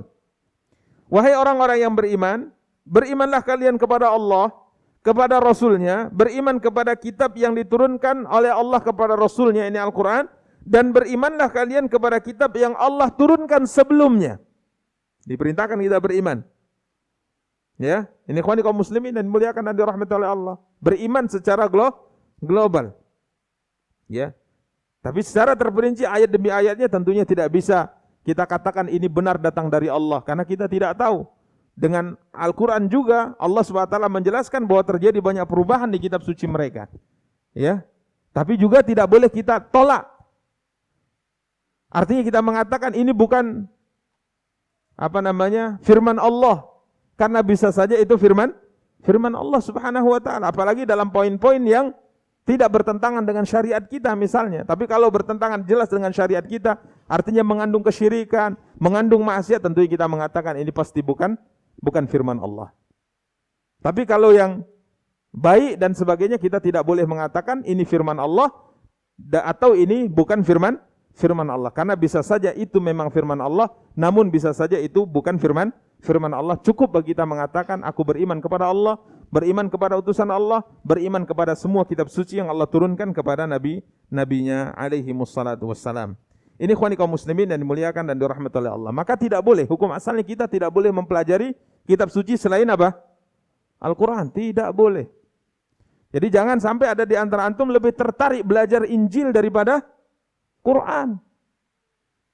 Seru Ustaz, kenapa seru? Saya ingin bantah mereka. Enggak perlu. Ya, tidak perlu. Coba camkan sebuah pesan yang disebutkan oleh Abdullah bin Abbas dalam riwayat Imam Al-Bukhari. Beliau berkata, Abdullah bin Abbas berkata, "Kaifa tas'aluna ahlal kitab an syai'in wa kitabukum alladhi unzila ala Rasulillahi ahdath?" Bagaimana kalian sibuk bertanya kepada ahlul kitab tentang beberapa hal, padahal kitab suci kalian yang Allah turunkan kepada Nabi kalian Muhammad itu lebih baru dari kitab sebelumnya. Lebih sempurna. Lebih baru Allah turunkan. Kenapa kalian sibuk dengan kitab-kitab sebelum Al-Quran? Taqra'unahu mahdan lam yushab. Kalian bisa membacanya, menikmatinya, sedangkan ia belum lama Allah turunkan. Baru kepada Muhammad SAW. Mungkin di zaman Abdullah bin Abbas baru berapa tahun yang lalu itu turun. Kenapa kalian sibuk belajar kitab selain Al-Quran? Wa qad haddatsakum anna ahlal kitabi baddalu kitaballah wa ghayyaruh. Bahkan kitab suci kalian itu telah menceritakan bahwa ahlul kitab telah merubah dan menambah di kitab suci itu. Kenapa kalian sibuk belajar itu? Padahal Quran kalian mengatakan mereka menambah, mereka mengurangi di situ. Wa katabu bi aidihim alkitab. Bahkan mereka telah menulis dengan tangan mereka kitab suci itu sendiri. Mereka buat. Wa qalu huwa min indillah. Mereka mengatakan ini dari Allah, padahal itu buatan mereka. Untuk membeli dengannya harga yang sangat murah. Artinya untuk dunia mereka lakukan itu. Ala yanhaakum ma ja'akum minal ilmi an mas'alatihim. Cukup ilmu yang sudah datang kepada kalian menghalangi kalian untuk bertanya kepada mereka. Cukup belajar Al-Quran, belajar hadis, belajar syariat Muhammad sallallahu alaihi wasallam. La wallahi ma ra'ayna minhum rajulan yas'alukum 'anil ladzi unzila 'alaikum. Aneh, kata Abdullah bin Abbas. Saya lihat kalian yang punya kitab suci yang lebih baru, kitab suci yang lebih sempurna, kitab suci yang menceritakan apa yang dilakukan oleh tokoh-tokoh agama mereka terhadap kitab suci itu, tapi aku lihat lebih semangat kalian bertanya tentang kitab suci mereka daripada mereka bertanya tentang kitab suci kalian. Aneh, kata beliau. Aku tidak melihat seorang laki-laki dari mereka punya motivasi belajar Al-Quran sebagaimana aku lihat kalian termotivasi kuat untuk belajar kitab Injil. Ya, jadi banyak kita dapati sebahagian kita kaum muslimin itu tertarik menghafal ayat-ayat, pasal-pasal yang ada di dalam kitab Taurat dan Injil, tapi tidak berusaha menghafal ayat-ayat yang ada di dalam Al-Quran. Aneh. Jadi hukum asalnya tidak boleh karena Nabi melarang. Ya, melarang siapa? Umar bin Khattab radhiyallahu taala. Walaupun demikian ada sebagian ulama mengatakan adapun bagi segelintir orang yang memiliki dasar agama yang kuat, memiliki wawasan yang kuat, ya, wawasan yang luas dan aman dari fitnah tatkala membaca buku-buku mereka dan tujuannya mempelajari kitab-kitab itu adalah untuk membantah orang-orang kafir dengan keyakinan mereka di kitab-kitab suci mereka, mungkin sebagian dari kita boleh melakukannya. Ini para ilmuwan kita boleh mungkin melakukannya, kata mereka. Tapi tidak orang-orang awam seperti kita. Kerjanya setiap hari membawa Injil, baca Injil, mempelajari Injil. Sekalipun niatnya untuk membantah, tidak. Sudah ada orang-orang yang mungkin takhassus, mereka khusus membahas ini, menyisihkan waktu mereka untuk membahas ini, silakan. Tapi kalau kita belajarlah Al-Quran, belajarlah Al-Quran, pelajari, karena kitab suci yang Allah turunkan kepada Nabi kita yang mulia sallallahu alaihi wasallam ini merupakan jaminan keselamatan untuk kita semua. Jadi hukum asalnya belajar kitab selain Al-Quran, kitab suci selain Al-Quran, itu hukumnya tidak boleh. Ya, tidak boleh. Apakah dia Injil atau Taurat, apalagi yang lainnya. Ya, apalagi yang lainnya. Membawanya saja sudah tidak boleh. Apalagi membacanya, dimarah oleh Nabi SAW. Nabi marah kepada siapa? Umar bin Khattab radhiyallahu taala anhu. Demikian ikhwani kaum muslimin wa akhwati kaum muslimat yang dimuliakan dan dirahmati oleh Allah Subhanahu wa taala. Tentunya faedah yang hendaknya lebih kita tekankan dan kita pahami adalah terkait dengan perintah Nabi kita yang mulia sallallahu untuk mencukupkan diri kita dengan ajaran beliau, dengan sunnah beliau. Dan Nabi sallallahu alaihi wasallam mengancam siapa yang keluar dari aturan ini maka dia akan sesat, dan tentunya siapa yang berpegang teguh dengan ini maka dia akan selamat. Bukan berarti kita mengatakan bahwa kitalah yang selamat, tidak, akan tapi kita berjuang sama-sama untuk selamat dengan mengamalkan sunnah Nabi kita yang mulia sallallahu alaihi wasallam. Kita hanya bisa mengatakan secara umum siapa saja yang berpegang teguh dengan sunnah Nabi maka dia akan selamat dunia dan akhirat. Siapa saja. tidak yang mengaji di masjid ini, tidak yang di luar, siapa saja kaum muslimin yang berpegang teguh dengan sunnah Nabi SAW, maka dia akan selamat dunia dan akhirat. Adapun per individu, per orangnya, itu sejauh mana kita mengamalkan sunnah dalam kehidupan kita. Ya, apakah saya selamat? Pasti selamat. Antum pasti selamat. Yang hadir di sini semua pasti selamat. Tidak ada yang tahu.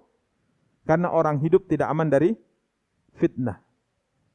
Ya, berhasil atau tidaknya kita nanti setelah kita bertemu dengan Allah. Ya, maka ikhwan dan akhwat kaum muslimin, kaum muslimat yang dimuliakan dan dirahmati oleh Allah, berusahalah untuk mengamalkan sunnah Nabi SAW dalam semua aktivitas kehidupan kita. Sampai ada seorang ulama mengatakan, jika seandainya engkau mampu untuk tidak menggaruk kepalamu, menyisir rambutmu, kecuali dengan sunnah, maka lakukanlah. Praktekkan sunnah dalam semua kehidupan kita. Karena ini adalah jaminan. Ini adalah jaminan. Yang dikatakan oleh Umar bin Abdul Aziz tadi rahimahullah, wal akhdhu biha tasdiqum bi kitabillah. Mengamalkannya ini merupakan salah satu di antara bentuk pembenaran kita terhadap Al-Quran, penyempurnaan kita terhadap ketaatan kepada Allah Subhanahu wa taala dan menguatkan kita di atas agama Allah. Siapa yang mengamalkannya maka dia mendapat petunjuk. Yang mengamalkannya mendapat petunjuk. Berarti yang tidak mengamalkannya maka dia tersesat. Nas'alullah as-salama wal afiyah. Semoga Allah Subhanahu wa taala jadikan kita muslim dan muslimah yang mencintai sunnah Nabi sallallahu alaihi wasallam. Semoga kita jadikan oleh Allah Subhanahu wa taala sebagai seorang muslim dan muslimah yang diberi kemudahan oleh Allah untuk mengamalkan sunnah Nabi sallallahu alaihi wasallam sehingga kita bisa bertemu dengan Rasulullah dan diberi izin oleh Allah Subhanahu wa taala untuk meminum air dari telaga beliau alaihi assalatu wassalam. Demikian, semoga ini dapat memberikan manfaat kepada ana pribadi dan kepada antum semua, dan kita persilahkan mungkin kalau ada yang ingin ditanyakan. Wassallallahu ala nabiyina Muhammad wa ala alihi wa sahbihi wa tabi'in wa akhiru da'wana anil hamdulillahi rabbil alamin.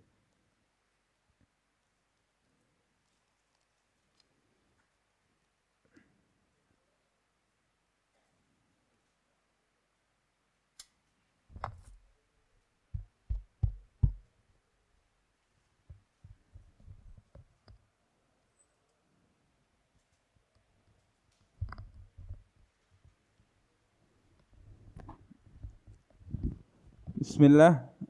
Ustaz, apakah ada bentuk tanda keburukan yang datang kepada kita dari seekor hewan? Biasanya hewan apa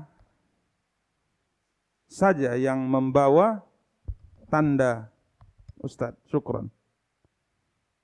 Saya kurang paham dengan pertanyaan. Hewan apa saja yang memberi tanda buruk? Maksudnya ngeramal atau gimana ya? Wallahu ta'ala alam. Yang ada di antaranya suara keledai. Suara keledai, karena ini merupakan buruk ya dari sisi suaranya. Ya, dari sisi suaranya. Karenanya Allah Subhanahu wa taala mengatakan inna ankaral aswati la sautul hamir. Sungguhnya suara yang paling buruk adalah suara apa? Keledai. Himar. Kemudian juga di antaranya suara anjing. Ya, di mana Nabi sallallahu alaihi wasallam mengatakan bahwa tatkala anjing bersuara maka ia sedang melihat syaitan. Maka kita diperintahkan untuk berlindung kepada Allah Subhanahu wa taala dari keburukan syaitan. Ini tanda ya, tanda buruk. Ya, tanda buruk.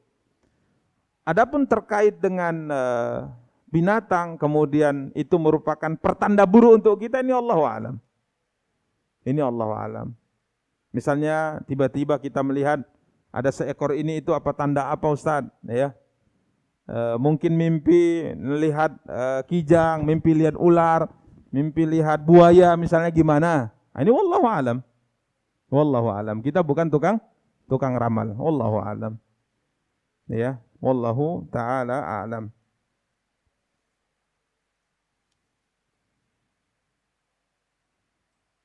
Ustadz, apakah orang Islam yang tidak mengikuti ajaran sunnah dikatakan kafir? Mohon penjelasannya. Tidak.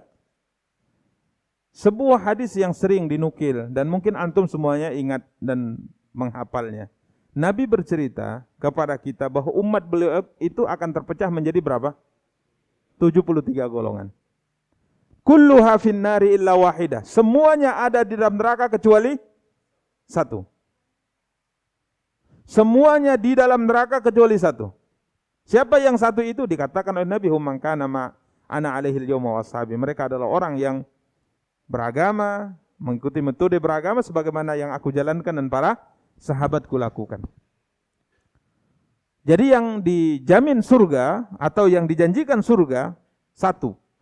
72-nya diancam neraka. Ini sebelum kita bahas kafir. Pasti neraka yang 72? Misal, satu ini tatkala Nabi janjikan surga, pasti surga tidak? Pasti. Yani ahlus sunnah wal jamaah, as-sawadul azam, ahlul hadis, ahlul athar, mereka pasti surga. 72, misalnya ada kelompok B misalnya, kelompok B masuk ke dalam 72 yang diancam neraka. Pasti neraka? Pasti neraka? Jawab. Pasti neraka?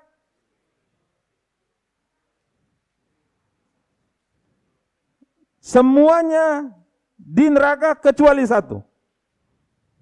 Dipastikan satu dari 72. Kita pastikan ini. Karena para ulama tatkala menyebutkan 72, mereka mulai menghitung.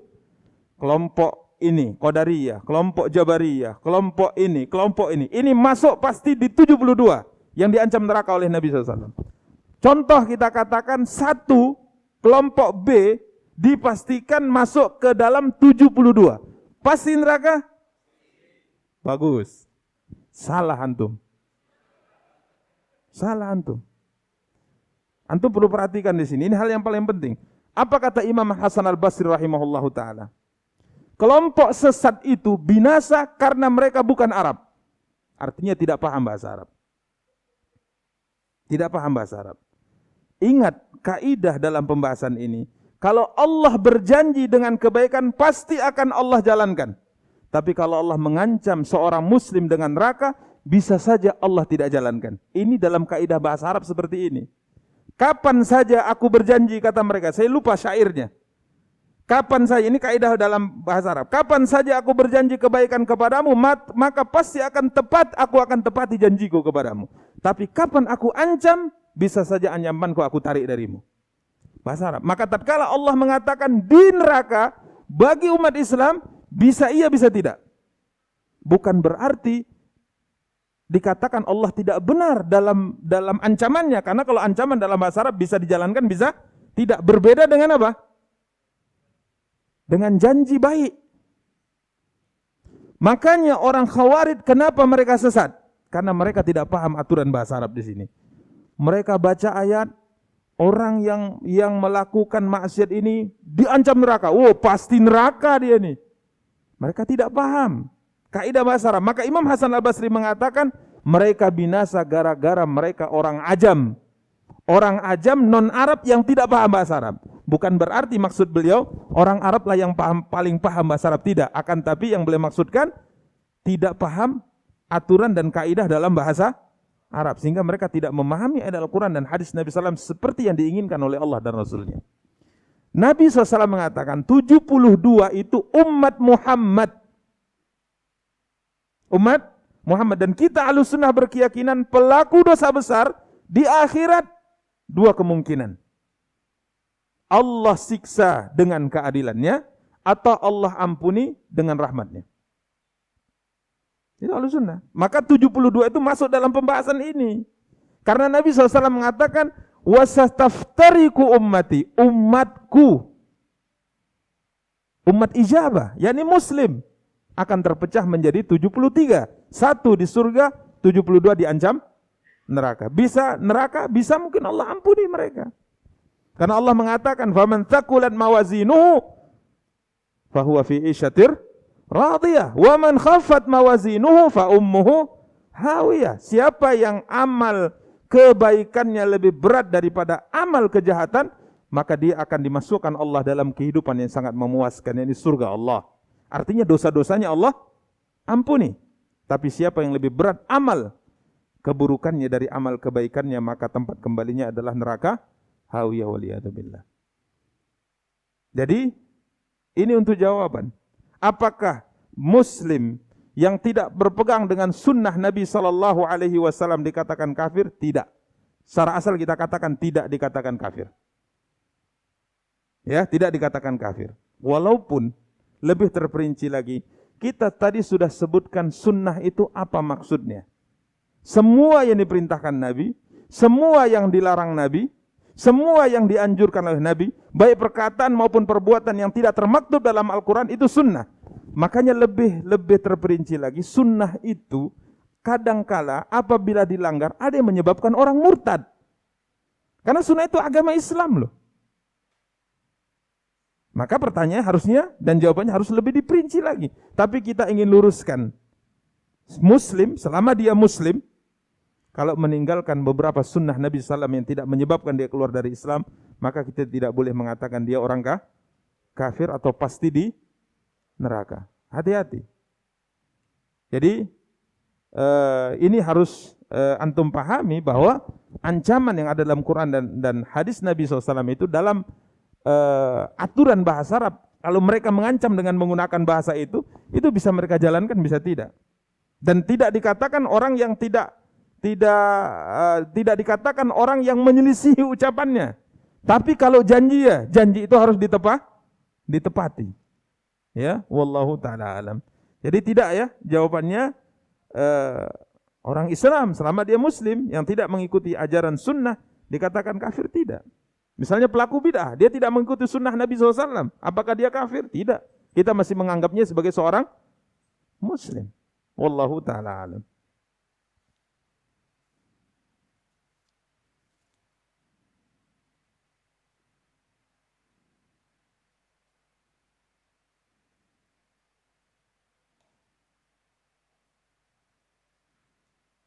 Pertanyaan terkait dengan beberapa ilmuwan. Saya tidak sebutkan namanya, beberapa ilmuwan yang mempelajari kitab-kitab sebelum Al-Quran, Taurat dan Injil, kemudian pada akhirnya Al-Quran yang diakui sebagai kitab yang paling sempurna. Ini yang kita kecualikan dari hukum yang pertama tadi. Ya, maka saya beri catatan di akhir tadi bahwa hukum asalnya mempelajari kitab suci selain Al-Quran tidak boleh. Tidak boleh, kecuali hanya beberapa orang saja. Ya, mungkin itu 1 juta satu lah. Dan saya yakin yang hadir di Masjid Umar bin Abdul Aziz ini tidak ada yang dikecualikan boleh belajar. Semua kita kadangkala Fatihahnya saja belum lurus ya. Masa mau belajar Injil? Ya. Sudah ada yang tamat belajar tafsir 1 juz misalnya. Udah hafal. Sebagaimana kata seorang sahabat atau tabi'in yang mengatakan, mereka, orang-orang yang mengajari kami Al-Quran, yakni para sahabat, tidaklah melewati 10 ayat. Belajar 10 ayat kecuali mereka sudah memahami tafsirnya, ya, kemudian mereka sudah amalkan. Hafal 10 ayat mereka hafal, tidak menghafal ayat ke-11 kecuali setelah 10 ini mereka hafal, mereka pahami, dan sudah mereka amalkan baru masuk ayat ke-11. Ya, kalau ada di Masjid Umar bin Abdul Aziz sudah hafal 30 juz, sudah paham tafsir 30 juz ini dan sudah mengamalkan perintah-perintah dan sudah menjauhi larang-larangan dari 30 juz ini, silakan belajar apa? Injil. Boleh. Saya beri rekomendasi ya. Tapi kalau belum jangan coba-coba. Karena Umar saja Nabi marah kepadanya. Berubah wajah Rasulullah. Tapi kalau beliau baca apa? Berapa lembar kitab Taurat dibawa kepada Nabi? Bolehkah kami menulis ya Rasulullah? Nabi marah. Makanya Abdullah bin Abbas mengingatkan dalam riwayat Bukhari yang tadi terakhir kita bacakan. Kitab suci kalian itu lebih baru. Logika mengatakan demikian. Kita mau berangkat acara. Baju digantung baru sama lama. Kira-kira kita pakai yang mana? Yang baru. Kitab suci kalian itu lebih baru. Ya. Lam yushab, Dalam bahasanya mungkin belum berubah, artinya belum lama turun. Masih baru. Ya. Jadi wallahu alam, bagi sebagian orang yang memiliki dasar yang kuat, ya, keimanan yang kuat sehingga tidak terfitnah dengan apa yang dia baca, yang tujuannya untuk membantah orang-orang kufar dengan kitab suci mereka, maka segelintir dari kaum muslimin dibolehkan, ya, dibolehkan untuk melakukan hal ini. Wallahu taala alam. Adapun mayoritas kita maka tidak boleh.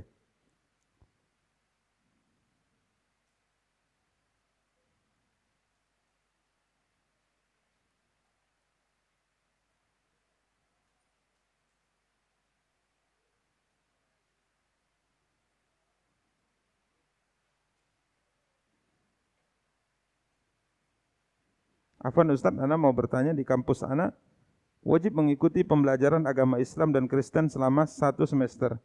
Yang agama Islam harus mengikuti pembelajaran agama Kristen dan begitu pula sebaliknya. Apa yang harus ana lakukan Ustaz? Ini seharusnya enggak seperti ini aturannya. Salah aturannya ini.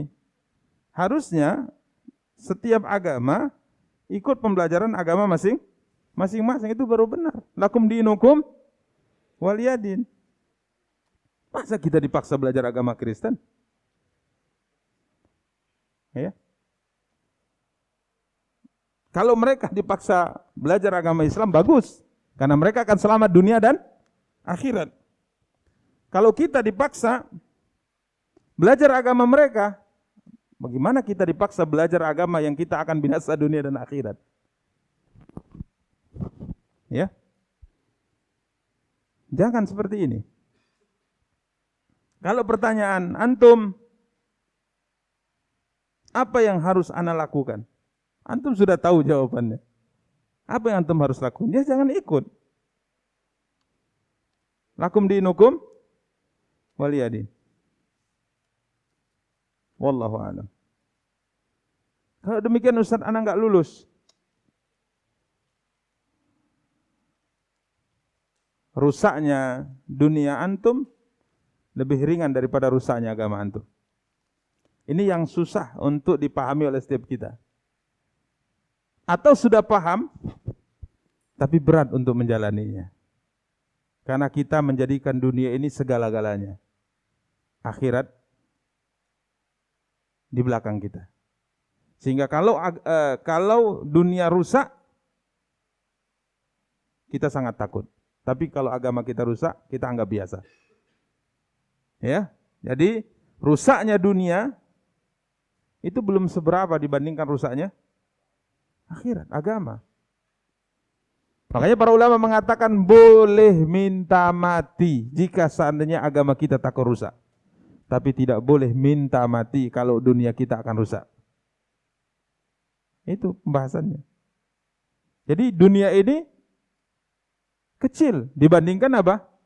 Akhirat. Dan yakinlah kalau seandainya engkau tidak mengikuti, berpegang dengan agama, pasti Allah akan muliakan engkau dunia dan akhirat.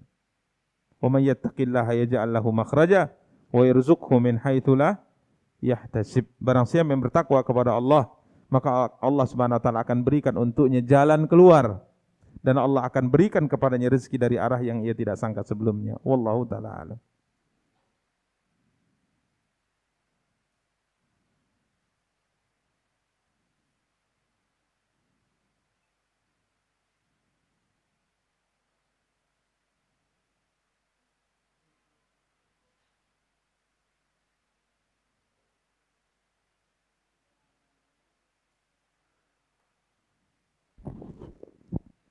Dulu saya yang balas SMS dari calon menantu saya. Karena saya yang menjodohkan untuk anak gadis saya. Maksudnya supaya mereka bersatu, menikah ya. Dan sekarang sudah menikah. Apakah saya berdosa Ustadz? Karena sampai sekarang pun saya menutupi aib saya terhadap menantu. Kalau dulu itu saya yang membalasnya. Terima kasih Ustadz. Aduh, ya, pandai bapak mertua atau ibu mertua ini berakting ya, sehingga anaknya bisa menikah.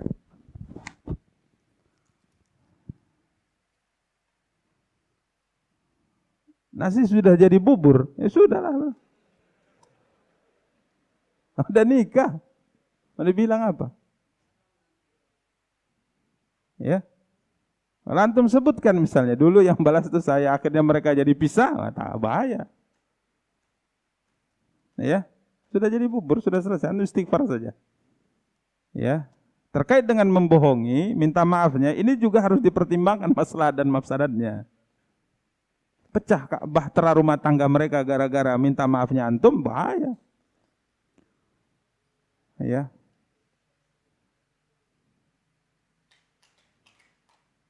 Walaupun mungkin ada beberapa poin yang harus antum jujur. Apa kiranya SMS itu yang antum balas? Kan itu. Tapi kalau sekedar jawab biasa, tapi kalau ada hal-hal yang nantinya ditutupi dan sebagainya, ini perlu pembahasan khusus dalam pembahasan fikih. Apa ada ghish, ada kecurangan, ada penipuan dalam pernikahan tersebut atau bagaimana? Ya, tapi kalau sebatas hal yang wajar ya sudah, nasi sudah jadi bubur. Ya, istighfar, mohon ampun kepada Allah Subhanahu wa taala. Dan kalau seandainya tidak terlalu urgen dia, dalam artian kalau disampaikan insya Allah menantu itu tidak ada masalah, mungkin senyum, kita mohon maaf dan sebagainya, mungkin sampaikan saja. Tapi kalau menyebabkan bahtera rumah tangga akhirnya menjadi rusak karenanya, ini perlu diperjelas. Jawaban SMS yang antum jawab dari calon menantu antum itu apa sebetulnya? Apakah menutupi sesuatu, aib? Atau apa? Sehingga suaminya akhirnya tidak tahu aib itu. Sehingga menyebabkan kalau tahu pernikahan bisa fasakh, bisa batal. Ini perlu pertanyaan lebih rinci sebenarnya. Tapi kalau hal-hal yang wajar saja sudahlah. Istighfar, mohon ampun kepada Allah SWT, karena hakikatnya mereka sudah apa? Sudah menikah. Ya, mereka sudah menikah. Wallahu taala alam. Tapi kita ingatkan, jangan kita melakukan hal-hal yang seperti ini. Kecuali kalau yang bersangkutan meminta. Misalnya kita punya teman, ada yang WA atau SMS ke dia, kemudian pandai-pandian kita membalas. Kecuali kalau teman kita bilang, tolong jawabkan ini, silakan. Tapi jangan kita. Ya, wallahu taala alam. Nah. Habis. Banyak. Waktunya habis.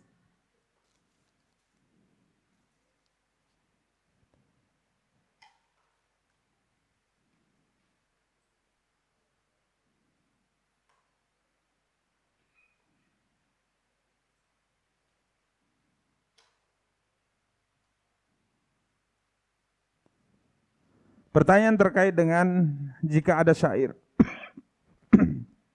yang baik dari seorang muslim atau bukan muslim, kemudian kita menuliskan karena kagum akan nasihat itu, apakah ini termasuk menyelisihi sunnah atau bukan Ustadz? Di mana nasihat tersebut termasuk dalam nasihat adab dan motivasi? Apakah tidak boleh mengambil kata-kata tersebut? Mohon penjelasannya Ustadz. Ya, hukum asalnya kata-kata baik dari siapapun boleh dijadikan sebagai apa? Motivasi. Akan tapi perlu diingat di sini, jika seandainya kata-kata itu selalu antum ulang-ulang untuk memotivasi semangat terkait dengan ibadah, ini bermasalah.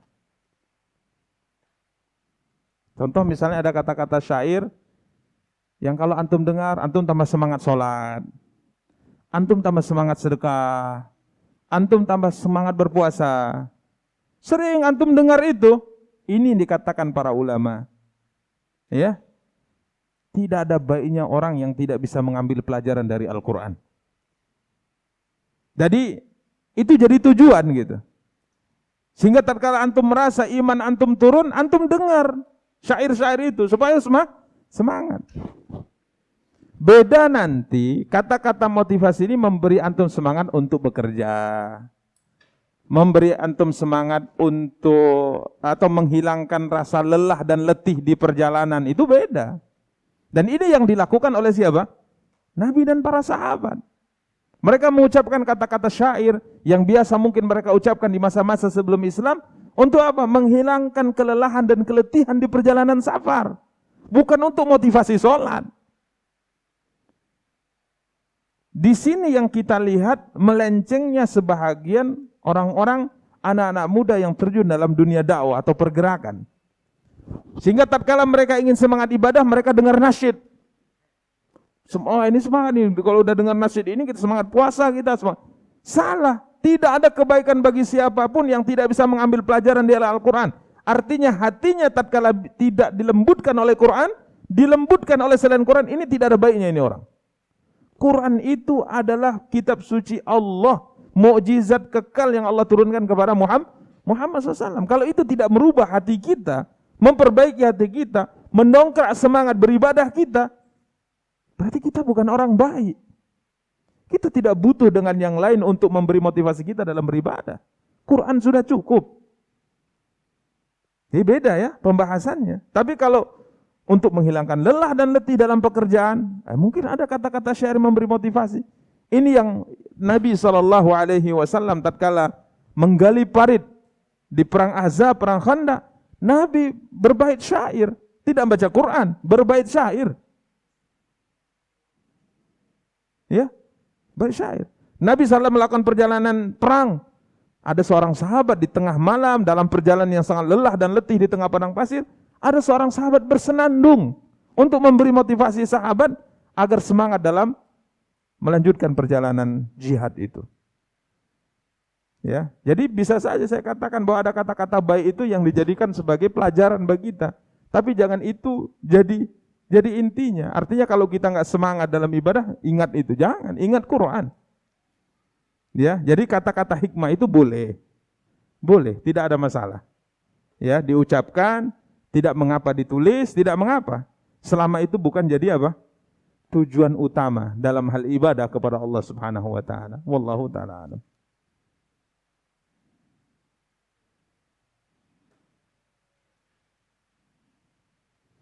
Gimana hukumnya orang yang sudah tahu sunnah tapi dia tidak menjalankannya, bahkan dia lalai dengan perintah Allah? Maka ini musibah di atas musibah. Musibah di atas musibah. Artinya ada orang yang sudah tahu itu perintah Allah tapi dia tinggalkan. Ini musibah di atas musibah. Ia lebih tercela dari orang yang tidak tahu. Ibarat kata Imam Ibnu Qayyim rahimahullah, in kunta la tadri fatilka musibatun wa in kunta tadri fal musibatu a'zamu. Kalau engkau tidak tahu itu sunnah kemudian engkau tinggalkan, itu musibah besar bagi dirimu. Kenapa engkau tidak belajar? Itu sunnah engkau tinggalkan, itu musibah. Walaupun engkau tidak tahu. Itu musibah. Kenapa engkau sebagai muslim tidak belajar? Wa in kunta tadri. Tapi kalau engkau tahu, tapi tetap engkau tinggalkan, maka musibahnya lebih besar. Makanya ilmu yang kita pelajari, ada pertanyaannya. Mada amilta fima alimta? Apa yang sudah engkau amalkan dari ilmu yang sudah engkau ketahui? Pertanyaan besar. Makanya tujuan kita belajar adalah untuk beramal. Kalau tujuannya untuk selain ini, maka hakikatnya kita sedang memperbanyak hujjah Allah atas diri kita. Maka luruskan niat, belajar itu untuk diamalkan, belajar untuk diamalkan, belajar untuk diamalkan. Kalau tidak, kita hanya memperbanyak hujjah Allah atas diri kita. Makanya kalau ditanya bagaimana orang yang sudah tahu sunnah tapi dia tidak mengamalkannya, ini musibah besar. Ya, karena tujuan belajar sunnah itu adalah untuk diamalkan. Wallahu ta'ala alam. Semoga Allah SWT memberikan kebaikan untuk kita semua dan memudahkan kita untuk mengamalkan apa yang telah kita pelajari dan kita ilmui dari syariat ini. Mungkin hanya ini kita cukupkan. Subhanakallahumma bihamdika asyhadu an la ilaha illa anta astaghfiruka wa atubu ilaika. Wassalamualaikum warahmatullahi wabarakatuh.